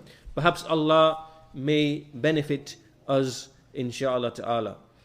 And then the questioner at the end, he says, فَإِنَّ لَكُمْ فِي قُلُوبِ أَهْلِ سُنَّةِ مِنَّا مَنْزِلَةً رَفِيئَةً. For indeed, you, O Shaykh, you have in our hearts a very lofty position. We ask Allah, al-Hayy al-Qayyum, that He makes you firm upon the truth until death, and that He gives you a good khatimah. So then the Shaykh begins his answer, and he says, after praising Allah and sending salat and salam upon the Messenger of Allah, he says, "For indeed I welcome you, and I say that I love you for the sake of the one for whom you loved us, and we thank Allah for the fact that you have this trust in us. And I call to witness," and this is from the humility of the Shaykh. He says, "I call to witness from those who are present, from the angels, and I call you to witness that I am much lesser than what you have described me. And however I am, by the praise of Allah, simply a student of knowledge. I have a certain ability which I know in dealing with certain issues, and likewise in some issues of al-Jarh wa ta'deel, meaning in speaking about the people of Hizbiyyah and innovation. And all of this is from the bounty of Allah. This is from the bounty of Allah upon me. And then it is from the bounty and the favor of our scholars, the contemporary scholars, and the scholars who came from before." And this is from the humility of the Shaykh, in response to what the questioner said. And then the Shaykh says, "As for this question of yours about those people and how to behave with them, then the answer is from numerous angles. The first angle is they have lied upon Al-Albani when they accuse him of al-irja, or they said that he has irja, and he says whoever rules upon Albani that he has irja, then this person either he does not know what is irja, or he does not know who is al-Albani. But this is merely something that is relied upon. This accusation is something that is relied upon by the people of falsehood, in order that they may call the people to themselves and to their manhaj of making takfir of the sinful people in general, and making takfir of the rulers. This is just a mechanism and a plot and a ploy that they use. And the Shaykh says that Al-Albani does not have any irja at all. And as for whatever issues we may disagree with Shaykh Al-Albani, and in issues like that, then in those issues the Shaykh, he might have relied upon principles and evidences, but none of that expels him from Salafiyyah. Rather, he is an Imam from the Imams of Ahlus-Sunnah wal Jama'ah, and this is how it is with the person who is just and fair. That's the first issue about Shaykh Al-Albani rahimahullah ta'ala. The second issue, as for Abu Hanifa, then yes, he is from the Murji'atul Fuqaha. He was upon that particular innovation. For Abu Hanifa rahimahullah, in his view, Iman is only speech and belief, and he does not consider actions to be from Iman. And this statement of Abu Hanifa is something that is disparaged. It is opposed to the text and to ijma'. And for that reason, in that time, in the 2nd century, there were some of the scholars from the Imams of the Salaf who actually made tabdi of Abu Hanifa rahimahullah ta'ala on this basis. And some of them, they severely criticized him. However, the correct position that we hold, the moderate position, is that he is from Ahlus-Sunnah wal Jama'ah, Abu Hanifa in general, and there are certain issues that are taken against him, like the issue of Iman. However, we do not revile him. We just simply consider him to be someone who erred in certain specific issues, and he departed from the truth in those issues when he expelled actions from Iman. But this is the position that we take with respect to Abu Hanifa rahimahullah ta'ala. The third issue in the question is that they have lied against Shaykh Rabi', حفظه ta'ala, because Shaykh Rabi', he said what he said, relying upon the books of Sayyid Qutb, quoting from the books of Sayyid Qutb. And the books of this man are a testimony against him. And the Shaykh says, "I say to you that when we speak about people, our speech against them comes from 3 types of sources." That whenever speech is made against the people of innovation, there are 3 ways that we speak against them. The first of them is from the actual books of that man, his own books. We go to his books, which are spread, and they are written by his own hand. How can you deny that this is the truth when you quote from that book? That's the first way. The second way is that we take his recorded voice. His recorded voice. There is a tape, and that voice is his. And the third thing is that we take the information of the trustworthy people, the thiqat, who come and say that so-and-so said such and such. This is an acceptable basis for making jarh and ta'deel upon individuals. This is how the Salafis, this is how our scholars, this is how they operate. They operate on the basis of these three things. However, we see that the Shaykh says all of these are the masadir of jarh indana. This is how it is with us, that these are the sources upon which we can rely in order to disparage people and to show their deviation. So the Shaykh then goes on to say that Sayyid Qutb, his books are a witness against him. In his books we see the bid'ah of wahdatul wujud. We see there are statements of kufr in his books. Some examples, he claims that Islam is a mixture of Christianity and communism, socialism. And there are many other statements like this. The Shaykh just alludes to the point that he has statements of disbelief. He has negation of the attributes in his books, in his commentary on the Quran. It is a commentary based upon the Ash'ari, Maturidi, Jahmi, Mu'tazili doctrine of denying the attributes of Allah, denying Ahad, Hadith, and so on and so forth. He speaks of takfir of the rulers, making revolutions against the rulers, and so on and so forth. Many deviations in his own books, written by his own hand. How can this be denied? So the Shaykh says, we find that there are only three types of people who advise with the books of Sayyid Qutb. There are only three types of people. In fact, from the answer of the Shaykh, we can apply the same principle to the one who advises with the books of any of the people of innovation. The same categorization would apply. The Shaykh says, the first type of person who promotes the books of Sayyid Qutb, or it could be any person of innovation, is a person, sahibul mashrab nafsihi. A person who is upon the same thing. He's upon the same mashrab, upon the same drinking place. He drinks from the same place, same fountain. He's upon the mashrab of Sayyid Qutb and his takfiri methodology. Then this person, the nation must warn against him. This takfiri, extremist, khariji, he should be warned against. Even if he claims to be Salafi and ascribes to Salafi, we warn against the likes of these people openly. These extremists, terrorists, deviants. The second type of person is the one who does not have any criterion. Even though he may be upon the Sunnah, doesn't have any criterion. He just simply hears some nice, beautiful speech which might be found in the books of Sayyid Qutb. It is poetic, it is nice, it is, touches the soul.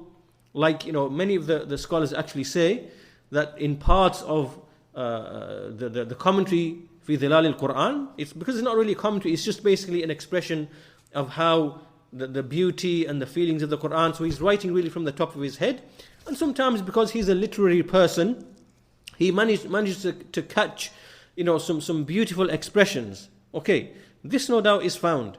But then, we find that Imam Ahmad, rahimahullah ta'ala, he would say that the innovators in his time, like Al-Harith al-Muhasibi, he was a person who would bring tears to your eyes if you sat and you listened to his admonition. He would bring tears to your eyes and he would remind you of the hereafter, and your heart would soften, melt. But Imam Ahmad said, beware of him. Do not sit with him, and beware from him, because these people, they disease your heart.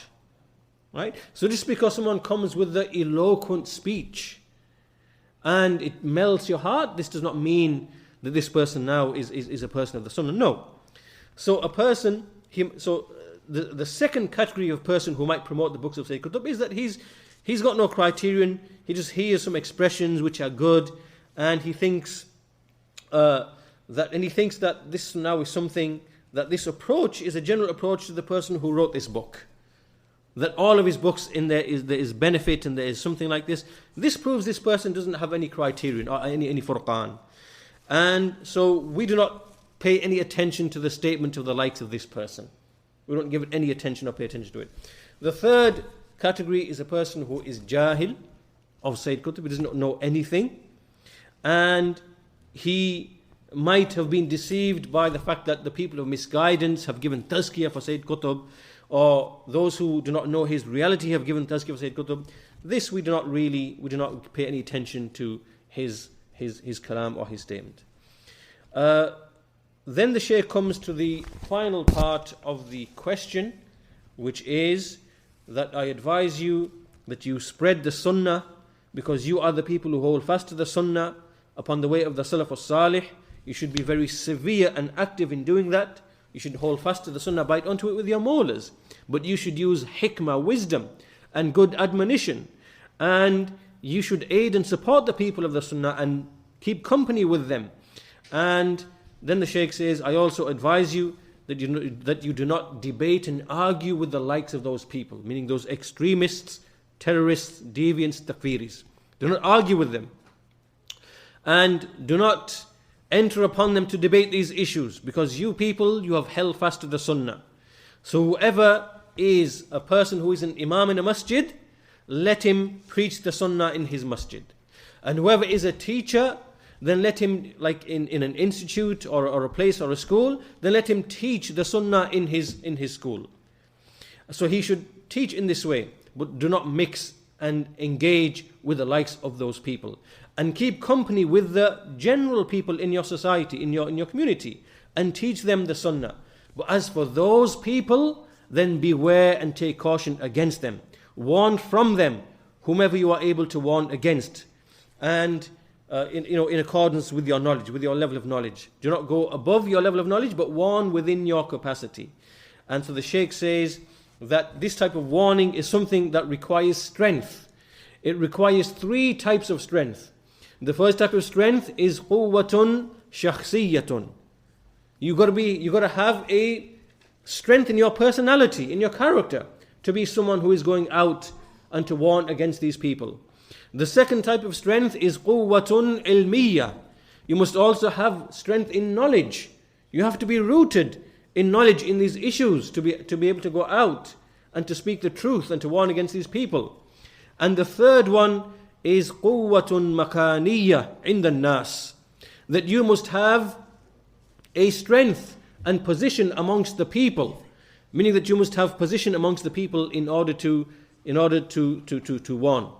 So warn against them when these conditions are fulfilled.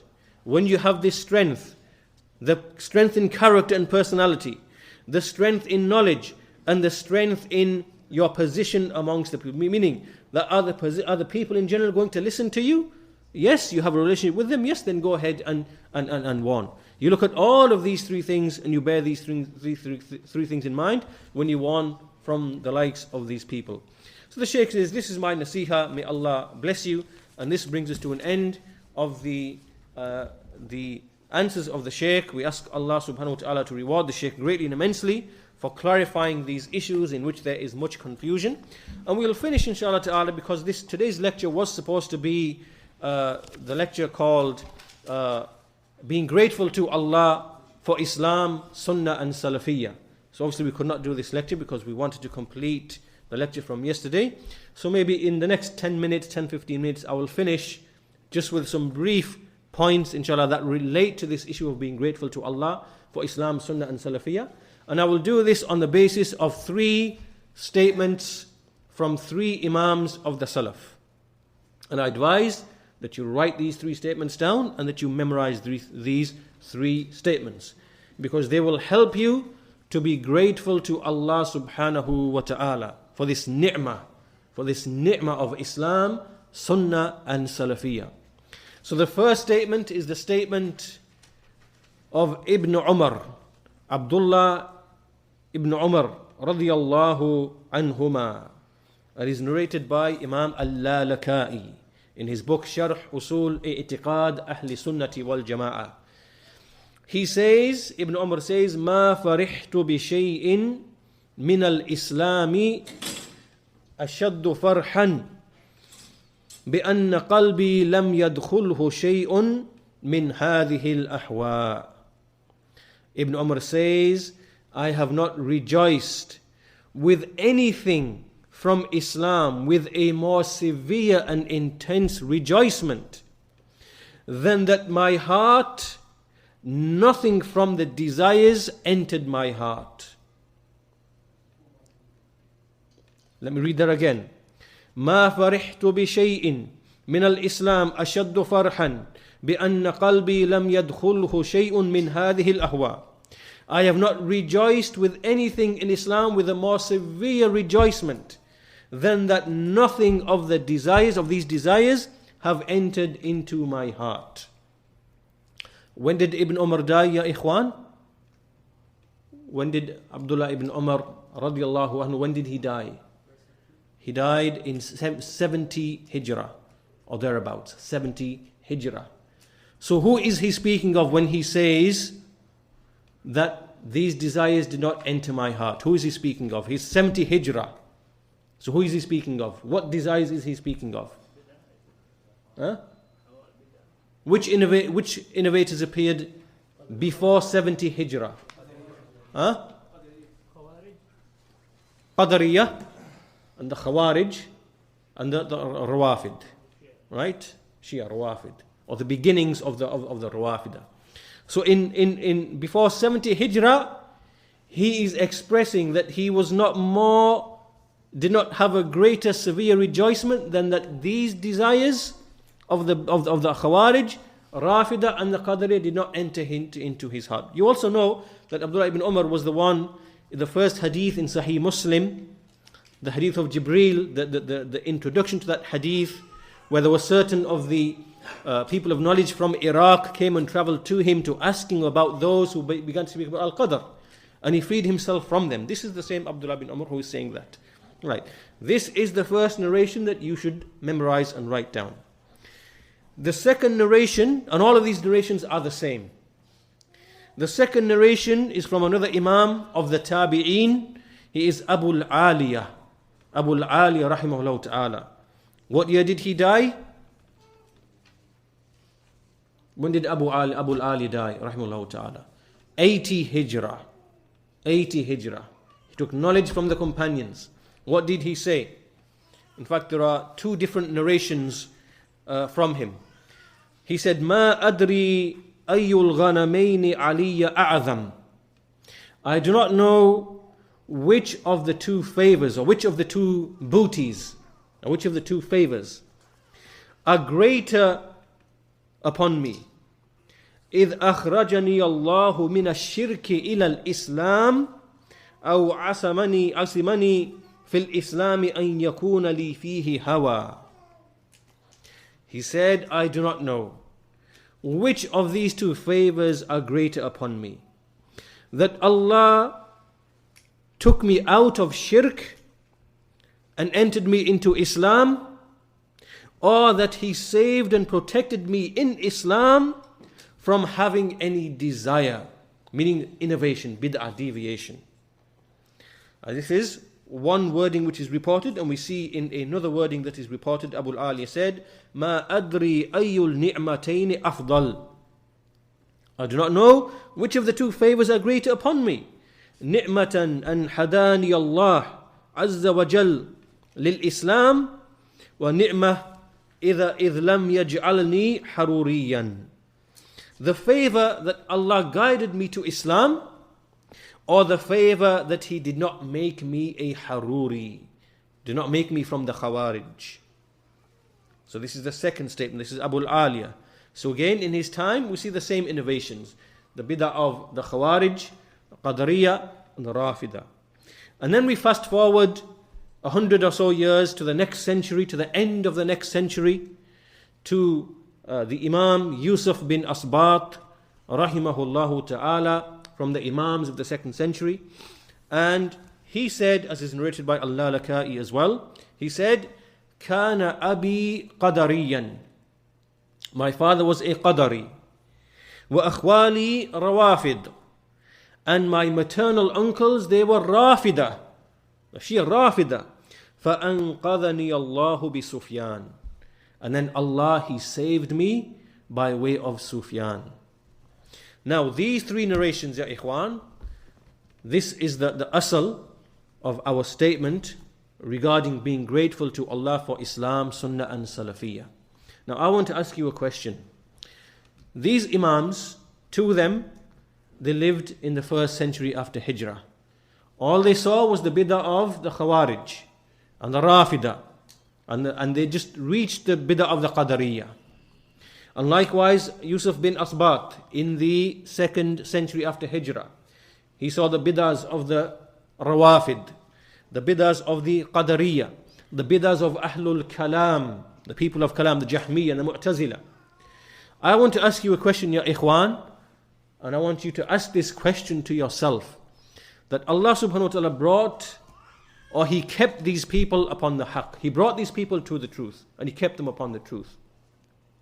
I want to ask you a question, and to myself as well, which is that in this 20th century, 13, 14 centuries have transpired since these Imams made these remarks and these statements. And in those 13, 14 centuries, we have seen the tribulations and the calamities and the innovations and the misguidance and the groups of misguidance who call to hellfire and the callers who call to hellfire have multiplied and multiplied and multiplied, such that a person will be born in Islam thinking he's born into Islam, he's born into kufr. Like, meaning that this is a scenario that we find that can exist. Like someone who might be born amongst the heretical Sufis, right? He's born by way of Allah's qadr.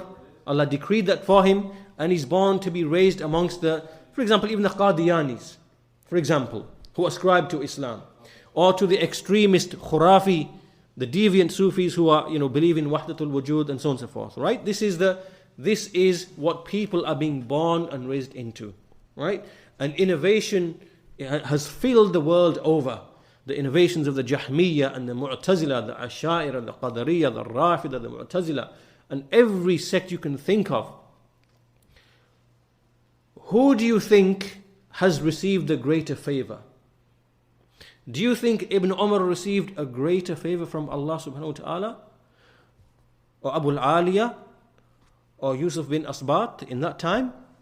Or do you think you in the 21st century, in the presence of all of this misguidance that you could have been born into by way of Allah's decree, or that you could have been raised upon, yet Allah saved you from all of that, from the bid'ah of the Khawarij, bid'ah of the Qadariyah, bid'ah of the Rafida, bid'ah of the Murji'ah, bid'ah of the Jahmiyyah, Mu'tazila, bid'ah of the Ash'aris, Maturidis, bid'ah of the Batiniyah, bid'ah of every single sect, the Tabligis, the Ikhwanis, the Tahriris, and the Qadiriyah, Chishtiyah. You can go on and on and on and on and on.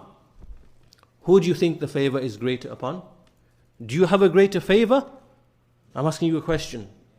Is the favor greater that in the 20th century, close to the time in a relative sense when Dajjal is to appear, and close to a time when many of the minor signs of Yawm al-Qiyamah have already taken place, that you know what the haqq is, you know the truth, you know where it is to be found, you know who are the scholars who are upon it today, you have the books present in front of you for which you never had to travel, like the Imams had to travel for years and years and years to collect a single hadith. You never had to do that. You can type an address on the internet and you can find the truth.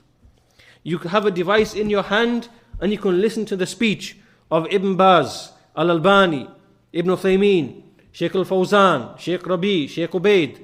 You have that benefit. Upon whom is the benefit greater, ya ikhwan?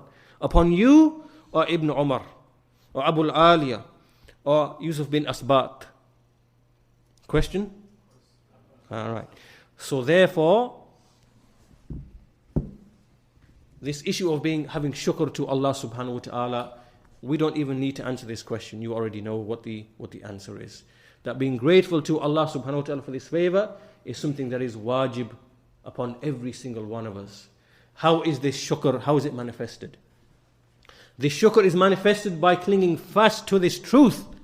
Because these scholars, these Imams, Ibn Umar, Abul-Aliyah, Yusuf bin Asbat, do we see that they abandoned the way that they were upon? No. We saw that they showed gratefulness to Allah. They were Imams upon the truth, severe upon the truth, calling to this truth, sticking to the way of the Salaf. And that is part and parcel of being grateful to this favor. Do not be ungrateful to Allah subhanahu wa ta'ala by being lax in learning and acting upon what you learn. Do not be lax, do not be ungrateful for this favor by not seeking out the scholars, traveling to them, seeking their books, learning from them, taking your issues to them, loving them, defending them. This is part and parcel of being grateful for this ni'mah to Allah subhanahu wa ta'ala.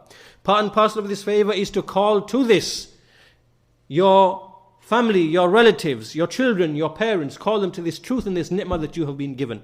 This is part and parcel of being grateful to the ni'mah of Allah subhanahu wa ta'ala.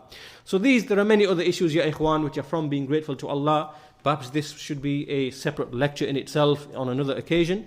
But with this we conclude. I remind myself with this and with you. And we ask Allah subhanahu wa ta'ala to give us thabat and ikhlas upon this path. Walhamdulillahi rabbil alameen. Wa sallallahu ala nabiyyina Muhammad wa ala alihi wa sahbihi ajma'in.